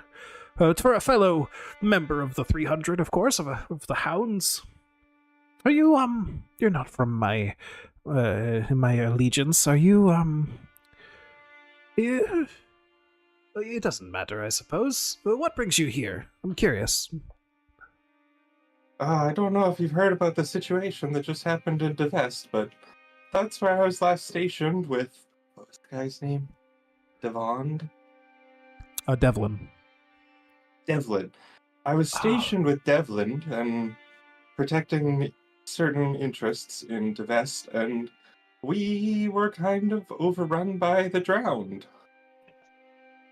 Oh. Devlin's not with you then. I take this as a very bad sign. Oh, Devlin is dead. He Along with the slams money his, I was supposed to be paid. he slams his mug down on the table. God damn it. We'll have to recover his badge. And your money, of course. Yeah, your money is fine too, but we need to get his badge back. Alright, I'll you know what? If we can depart this place, perhaps we can head up there and take care of that later. But for now, we're stuck here. We need to make sure this temple stays secure. Of course, we can't go out into the heart without making sure this place is secure. I'm sure you understand. Definitely, a paycheck is a paycheck. I understand that. Oh, well, if you're looking for a paycheck, you're not technically part of my allegiance, so you're not bound to this region at the moment. We have heard some concerning rumors in the area. There's a bit of a cult nearby. Unfortunately, well, I suppose, not all cults are terrible, terrible things, but this is one of the terrible, terrible kinds. They are called the Death's Heads. Not a very pleasant name, as I'm sure you can tell. Yet, unfortunately, they see it as their purview that if anyone walks through their territory, they are a boon granted to them from God, and they are allowed to do with that person whatever they wish. Which is obviously not acceptable. It has made travel from here to Grip Station much more difficult, so if you could take care of them and come back, we'd be willing to pay you very handsomely. Maybe even get you some new pants. There were a couple other people with me, and they seemed to hold themselves well. I can try and ask them about it. Friends of a hound are friends of us, of course. Friends of a hound are friends of the hounds? Something like that. We'll pay all of you. Why not? Another round for everybody. Ah, huzzah! I would like to think that as this conversation was happening, he put his rifle on the table, and he was etching 4 more marks into it. Hell yeah, okay. Because you got some fisherman kills. Hell yeah. Very well. Here, I'll give you a forward. I'll get you those pants. Men, you just signal somebody over to him and get this man some pants. And they walk off, and we zoom out of that scene with you being handed a fresh pair of hound signature uniform pants. And then, who else has business in town here? You've been given a couple little side quests here, but I'm sure some of you need more supplies and stuff. So what are you doing? Yep, I need a weapon, and whoever ran out of ammo said they needed ammo. I need ammo. I did run out. What kind of weapon are you looking for? Sacred Blade. Replace the one from before. Okay. And what were the tags on that one? Is it still on your sheet to see? No, because I lost it, so I toggled it, and now I don't know what to do with it. That's okay. I can get it back to you. So it's a kill D6 bloodbound weapon. Okay. So that is a sacred weapon. You could probably get that from the church here, actually. So maybe while you're getting medical attention, you just bring that up afterwards. So Sister Ariel is there. Mm-hmm. Yeah, so we need one of our blades. That might cost you. They're not an ordinary blade, I'm sure you're aware. Of course.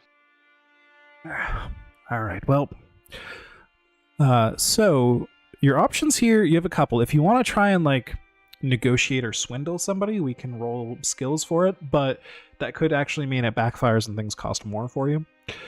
If you want to just take the safe option, you can essentially just pay stress from your supplies stress, and that will let you buy it, if that makes sense.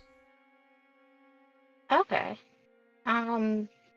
If you Can succeed I on a know skill how much roll, stress I take? it would be a die roll equal to the weapon. So it's a d6 weapon, so I would roll a d6. If you were to try and swindle them somehow, you could bump that down to a d4, but if you failed to swindle them, it would get bumped up to a d8. Okay. And would swindling be a compel roll? Probably compel, yeah. You try to like negotiate them down, or you'd probably want to describe to me how you're tricking them, but yeah, if you want to do that. I would like to. What domain is this? Haven and religion, right? Yes, Haven and Religion. Okay. I don't have any of those, but oh well. I would more like tell how I lost it valiantly in battle and kind of appeal to Okay. her sense of honor. Yeah, I think that could work. So yeah, give me a compel and this, yeah, same domains, Religion, Haven. A success. Okay, so you decrease that to a d4 of supplies stress you'll take here. So you get the weapon, but I rolled a 4. So you get 4 supplies stress, and then I roll against your total stress, which needs to be a 5 or lower. I got a 2. So you are going to take supplies fallout from this.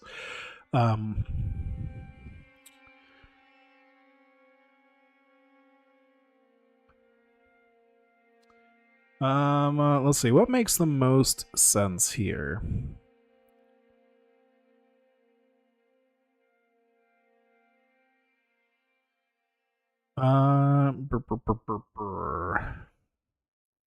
These are minor fallouts. Yes. Okay, I think this one makes the most sense. You desperately need a weapon, and you're hoping this can be solved by trading away some of your goods, right? But even with haggling them down, you still ended up having to give away all of your remaining oil supplies, so you get the darkness fallout. Which means, essentially, you have a penalty to delve checks or discern checks while in the heart. Unless another party member helps you out or you manage to heal this fallout. Okay. But you do clear your supply But I stress. don't have any more resources, so I can't take care of it right now. Yeah, so you're out of supplies stress, but you could, yeah, if you're out of resources, your options are limited, but one of your allies could take supplies stress in order to help you, but again, that risks other fallouts, so it's up to you all how you want to handle it. Yeah. For now, it'll be fine. All right. So you get the Sacred Blade back. If I toggle that, does it give it back to you? Yes. Hell yeah, okay. Excellent. So you got that back. You healed your other fallout, and you managed to clear your supply stress all at the same time. So even though you have another fallout now, maybe it's a little bit less of a difficult one to deal with. Back to Yaneth. Did you have... Yes, sorry. Did you add the fallout? Oh yeah, there we go. I see it. Yeah, darkness fallout. So Yaneth, what other business do you have in this haven? I need to find some more ammunition for my pistols. Hell yeah. So you can potentially go to the market and trade a resource to heal your fallout. If you have a D6 or worse resource, or yeah, D6 or better resource, sorry, you could trade that. I only have a D4, sadly. Yeah, let me double check the rules on that then, because I don't actually remember. I may be mistaken about that. So, Heart, Core Book, Fallout. Just double checking, because I might be misremembering. I know part of the effect was something about D6 resource from an ally to resupply. I deleted the initial one accidentally, but that's what I remembered and what I have written down. Yeah, so here I can just ammo, give you the real one. There you go. Thank you. So yeah, so your allies can just donate supplies to you basically, but again, especially if they roll high on their supplies. D6 stress. That's not even supplies. Yeah, D6 stress to their supplies, and then Yes. So it's possible to do it without equipment, but again, adding more stress to yourself increases your riskiness of fallout in the future. Yeah. So it is an option. Right. For finding more bullets in town, though. Yes, I just want to double check that real quick because I feel like I may be getting that rule wrong.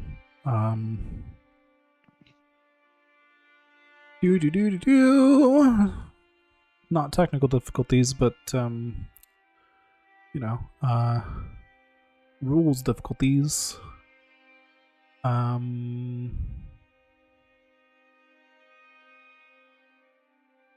this is the list of fallouts. Removing ongoing fallout. Okay. It is a D6 resource for minor. I was correct. So a D4 will not cut it, unfortunately.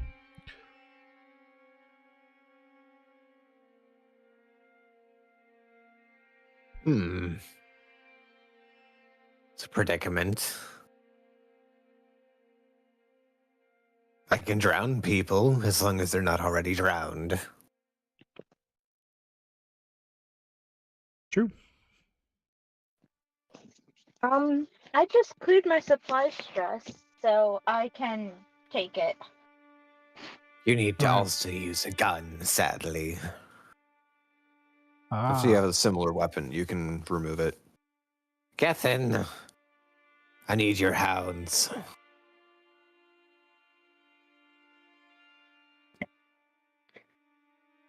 My what? Your hounds. The resources. Please. I'm out of bullets. Can I try to barter with some bullets with the hounds? Yeah. Yeah, do you have any Oh, I forgot leftover that the- resources? You have a I bottle have. of... Yes, go ahead. Well, I have a heavy rucksack of maybe stolen goods. Ah, yes. So how that works, that's fun. You could definitely use this here. Good shout out. So that is used to mend supplies. It's essentially like a big Schrodinger's inventory to pull stuff out of. We don't know what's in there right now. It could be bullets. So if you want to apply that, you can roll mend, and if it's successful, you may end up just mending that supplies. So actually, technically, yeah, I'll say this is an easy way to do it. I think there's more technicalities to this if we had more time, but I will allow this for now because it's a potent sheet, especially. There we go. Okay, so I just rolled a d6. So you roll your mend skill, and it is a Haven religion domain for the mend skill, and to see what you end up with if you want to. So it is Can risky. I help and provide some religion? Yes, you can help to add 1 extra die. Okay, Haven. And then Yeneth is helping. Yeah. Because I don't actually have the skill, so. Oh. Right, a full success. So I will allow that to say you do reach into this bag and you find some bullets to give to Yaneth. Oh, my thanks. Unfortunately, the blessings of my queen don't really work against the rest of her followers. So I must rely on guns. Yeah, don't worry about it. I look into the bag. I didn't even know those bullets were in there, but I'm glad they could help. On that note, where was that Mothman? He owes me. So you go off in search of that. Sorry. No, I don't know if all three of us were together at this point. Maybe, sure, we could say you're all together. We can establish that. Because I would mention the quest to potentially get money. We have to go that way anyway, if we are to protect this temple from my queen. We must go deeper. Acquire supplies. Then come back.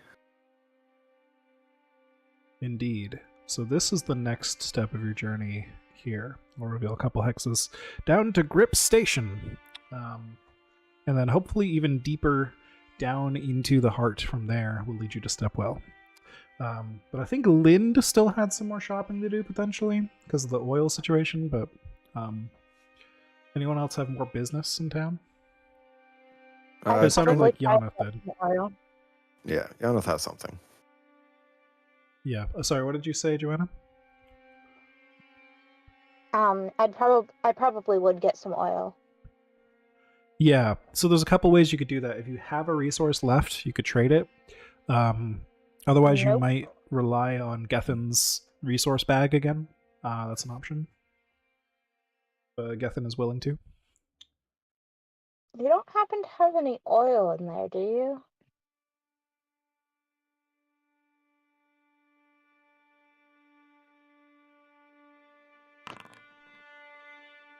Success at a cost. Okay.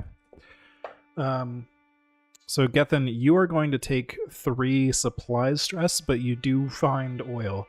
You find a little bit of, mage light oil ready for the ready for a lantern, but the pack is starting to feel a little bit light, you're noticing. So 3 stress, which is supplies, and I will roll a d12. And I rolled a 12, so you definitely are not Fallout. So what is mend D6 supplies? So mend, so on an equipment, it'll have a skill associated with it to show you what you can do with it, basically, like what skill it helps with. So essentially what it does is normally when you roll a skill, you'll roll a d4 to see like how much healing you do or how much damage you do or whatever. It's always a d4. Your equipment upgrades that number. So normally if you were to roll mend without equipment, you just roll a d4. But because you have a d8 supplies, or is it d6 supplies, whatever it is, you roll that instead. So it's much better. And mend equipment always targets something specific. So you don't have like, you can't use bandages to fix your mind, or you can't use a sack of bullets to fix bullet wounds or whatever. So because it's mend d8 supplies, you specifically can use it to mend the supplies stress track. And then the potent tag means if you're actually rolling a stress number with it, you would roll twice and take the highest. So it's a very good item.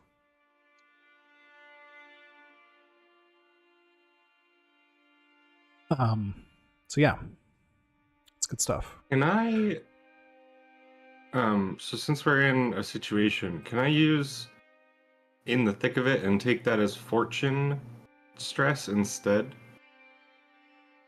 Yes. I mean, yeah, you have an ability to redirect that? Absolutely. Yeah, it says you have a knack for getting yourself in just enough trouble to find the truth. Once per situation, when you mark stress to any other resistance than fortune, mark it to fortune. So instead of the pack getting lighter then, it is a pack of potentially stolen goods. So you pull out first from the pack, like, and just to set it aside, what appears to be like definitely a stolen vase from somewhere. And then you pull out the oil and you put it back. And so the hit to fortune here is like, maybe somebody saw that. Who knows? If they didn't see it, maybe you're just lucky. And like, so your luck is starting to tick down a little bit, basically. But since you have resistance to fortune, you're fine. I like that. Yeah, I love that fortune is one of your health bars. It's so cool. Your luck can literally run out. But hell yeah. And I'm particularly resistant to that. So a couple others of you had business in town, right? Yanath wanted to maybe catch up with Vent, the moth person.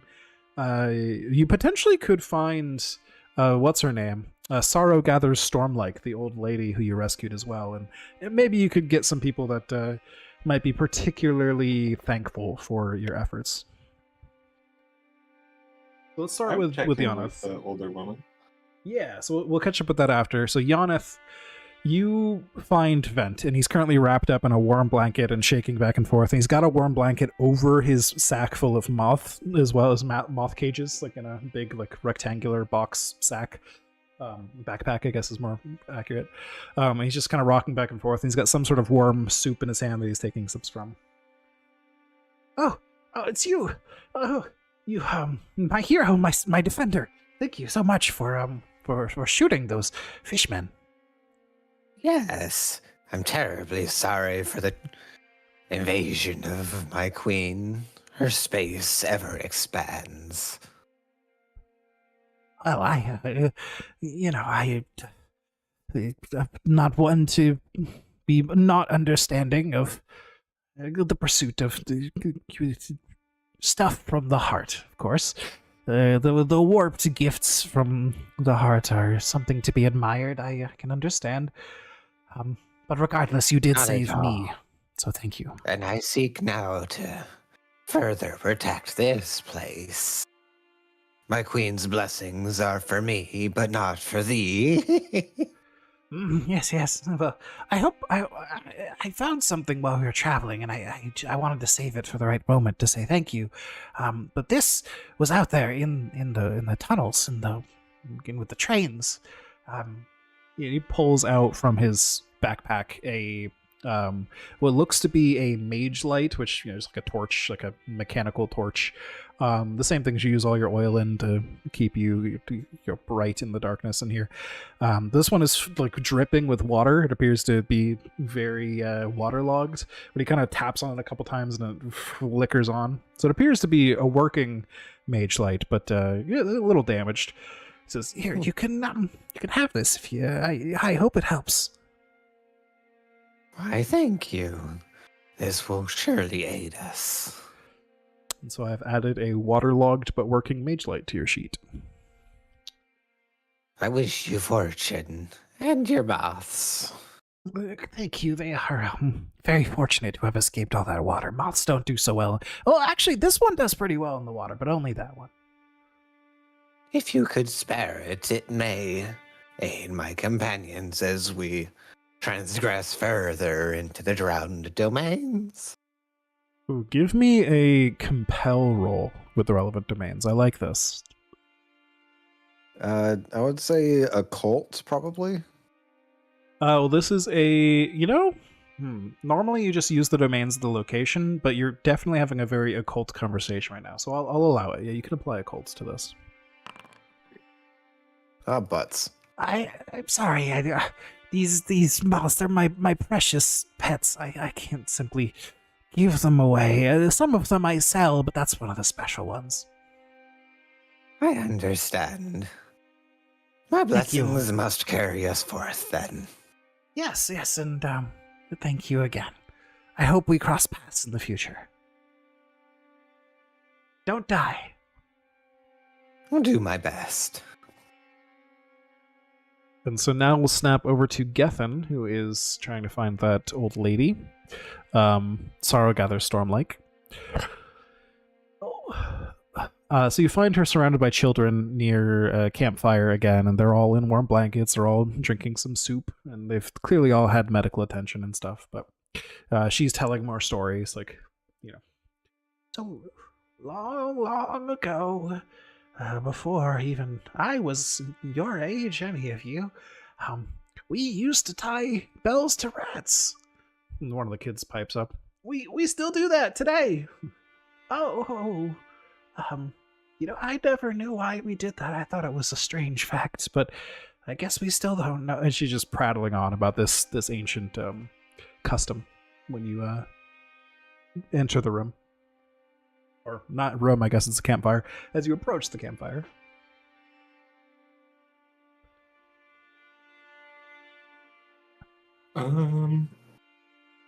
I guess I just wanted to return and apologize and make sure you were okay and apologize to some of the children for what they had to witness.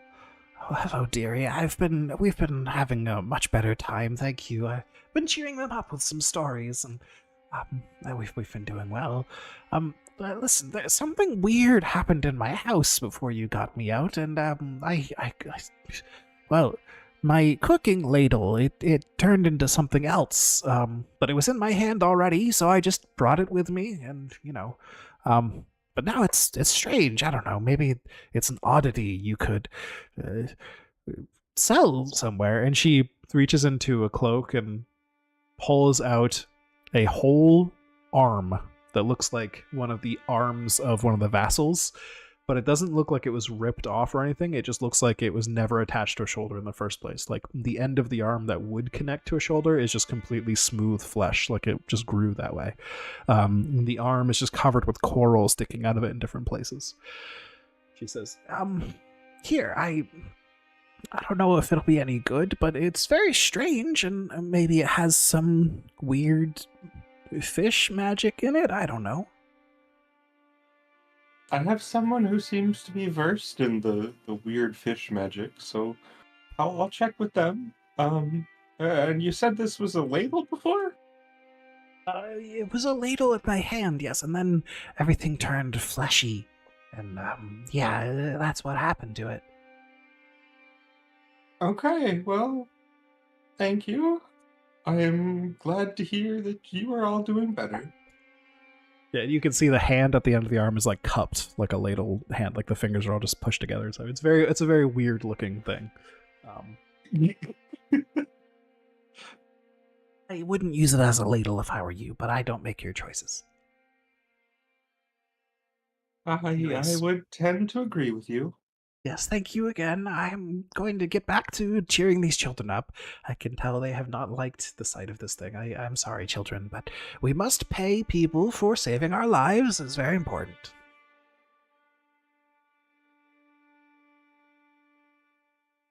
And so you get that item. Do you want to actually give it to Yoneth since you mentioned that, or do you want to get it in your inventory?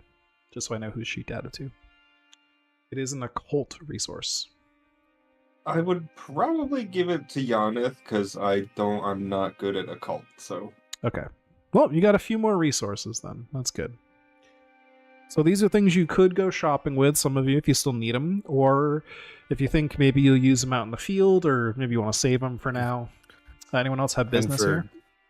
Shopping purposes, the mage light that Yoneth was given is a D6 value, so one of you can buy one form of supply or another if you need to.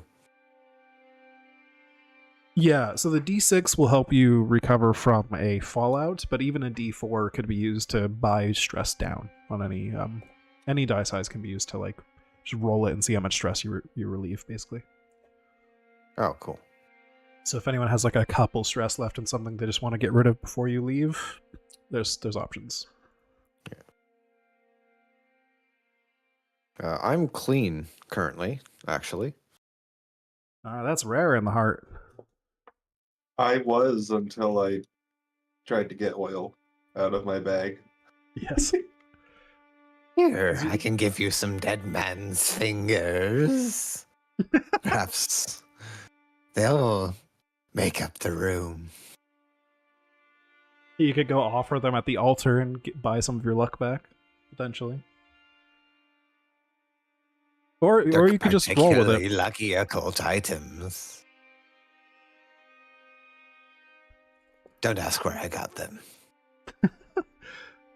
What are your thoughts on that, Gethin? Do you want to heal up some fortune? I guess. All right. I'll offer the weird mage hand. So we'll handle that very briefly then. You take the dead man's fingers, you bring him to the altar of our many mothers, and you throw them into a fire, and they burn away.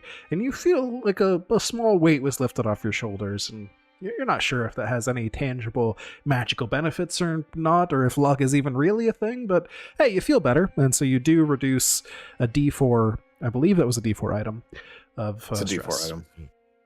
Yeah, and see how much fortune you get back. 1! Let's go. You're a little luckier. Hey, you never know. I only had the middle finger left.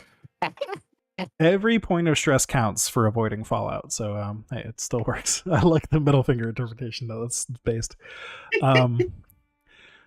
So I think that's where we should leave it for tonight. We've been playing for about 2 hours. Well, we can get back to this in the future, though. I think that's off to a good start. I'm liking what we're doing here. You've got a couple side quests to potentially go on here and maybe find out some more stuff about what's happening, this weird stuff in the region. You know, you could talk to the the Vermisian sages and figure out, what they did to prevent the disaster before. You could find these strange warding runes in the town that's much deeper in the heart where the corruption's thicker, and you can kill some fucking murdery cultists. So lots of good options for next time. I'm not sure when next time will be. Yeah, it's been a fun game. I like it. I'm particularly liking being somewhat mad. Yes. So the mechanic we didn't use tonight, the beats thing we mentioned before, I'm going to consider everyone to have completed a minor beat, and so I'll explain how that works right now. But essentially, I don't know when we'll get back to this game. At some point when there's a gap, or maybe we'll just throw in a random weekend day when it works for everybody. Essentially, normally when we play this game, if you open your character sheet and on your calling section, there's an eye, you can open that up. Your calling is like your background for your character, and it has a bunch of beats. You can toggle them on and off here. Normally you would toggle 2 beats on, and I'm supposed to look at everyone's beats and try to fit those moments into the next session. Not all of them, but try to fit at least one of them per character, roughly. It depends. Sometimes it could be more or less, but generally I try to sway things in the direction of the beats you've selected. So like, some of them are even negative. Maybe one of your things, they're kind of like an achievement list. One of them says like, take minor supplies fallout, or take minor blood fallout, or things like that. Or one I loved when I saw it, I don't remember which sheet it was on, but it was like, kick somebody off a tall cliff because they deserved it, was one of the beats. Like things like that. So specific achievements you're trying to achieve in like video gamey terms that help us kind of shape the story, because the heart wants to give you what you want.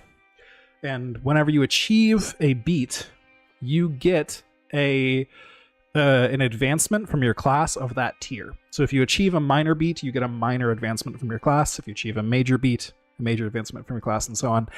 The zenith beats are like game ending for your character, basically. They are saying, the arc of my character is over. This is one of the final things that they're going to do.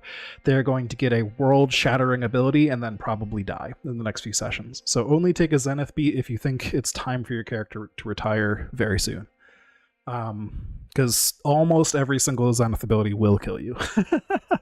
They are like going out with a bang, changing the world with your Pyrrhic victory, like that kind of thing. Take bloody revenge on your master. Yeah, there's a lot of good ones. Did you say to take again? Sorry. Activate 2 of them, and next session I'll try to fit them in. Tonight, I'll just already achieved one of them. None of them. So for tonight, since we didn't activate any of them ahead of time. You don't get to check any of them off that you don't have active. You only get the ones that you choose 2 active ones at a time. Since we didn't activate any of them tonight, I am just assuming everybody got 1 minor beat done. So everybody can take 1 minor advancement before next time we play. I just didn't want to overload the mechanics too much on our first session. Got it. But for next time, choose the one that damage or sabotage a haven, letting the heart in, because I did that. There you go. So you got a minor beat done from that. And I got establish a connection during a delve. True. Perfect. So it's working out really well. Hell yeah. So yeah, feel free to look over the your class advancements. There's a lot of... Where do we see those? If you open the eyeball on your class, you can see a whole list of stuff.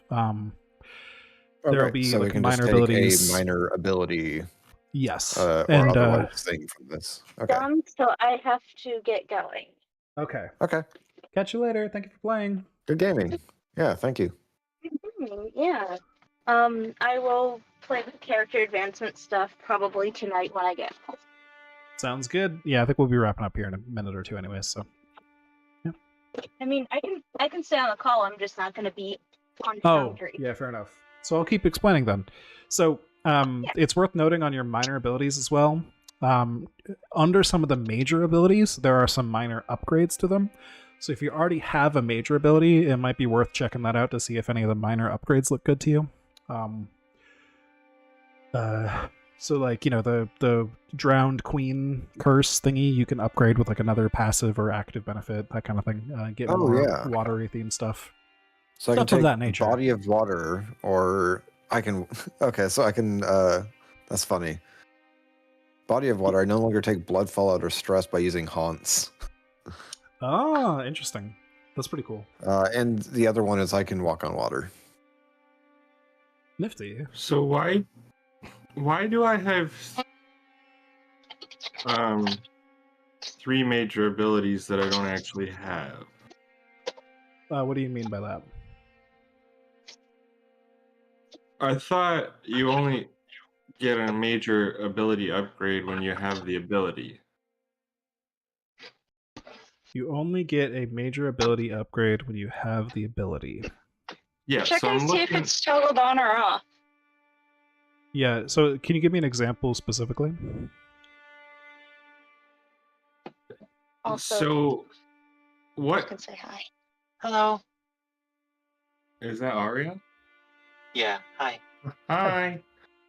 Hello. Flat a little early. So for major abilities, you only have one of them toggled? No, I mean, you might have one toggle just from the pre-gen characters, you might not. The pre-gen characters were just made by, like, the game designers tried to make fairly balanced characters for everybody. So some of them have more minor abilities, and some have, like, one good major ability, things like that. So you might not have any Okay. major abilities yet. Oh, you have stare down. So you could Yeah. upgrade your stare down if you want to, but you can't upgrade one you don't have yet. Okay. That's kind of what I was asking. Yeah, so you could take legendary, nose to nose, or no sympathy as upgrades for stare down, or you could take any of the minor upgrades that are not attached to a major upgrade. And yeah, cool stuff. But yeah, I think we'll pretty much call it there. I mean, that's the game. It's kind of a sandboxy dungeon crawl because I mean it's kind of a weird thing to have a one shot in or even a short adventure because it's kind of sandboxy by nature and player driven. So having a one shot where I kind of direct the beats made it a little more railroady than it would usually play. But I think it's working out pretty well. Yeah, I'm excited to play more. Thank y'all for playing. Yeah, thank you. Yeah, thanks for running it. I would love to do a campaign in this because, Yes. man, Yeah. I am loving the giving myself to the heart Yes. thing. And if you want lore, I know you mentioned that earlier. Rowan, Rook and Decard are some of my favorite game designers when it comes to that. The Spire book is like 300 pages of just deep fucking lore, and it's like the good kind of lore. There's like history lore and stuff too, but there's also like, here are 17 of the local customs in this area, and here's what the texture of the fruit is that they eat in this area, and like all sorts of really cool details and just fun flavor and stuff. And then yeah, Okay. Heart is the same way. It's super cool. So there's a lot of lore to dig I into. just felt like I didn't know enough about the world to know how I could interact with it. Yes, and that's very much a vibes thing we'll get more of as we play, I'm sure, because yeah, Okay. it's a very nebulous world. Heart, like a lot of it is kind of undefined and filled in by player desire, if that makes any sense, because the heart wants to give you what it wants. And like canonically, the heart might be a completely empty cityscape of like exclusively brutalist architecture that's eerily empty. Like that's one of the examples given in the book. Or it could be a fleshy nightmare mess, or you know, there's all sorts of different possibilities for what the heart could be, and none of them are canon. It's just like, this place is fucking eldritch chaos, and it tries to form itself to your expectations. So There's gotta that's be fun. some version of it. And, I mean, come on. Yeah, exactly. But, it's very cool. I am enjoying playing a drunk sniper. Yes, that's very funny too. It's a vibe.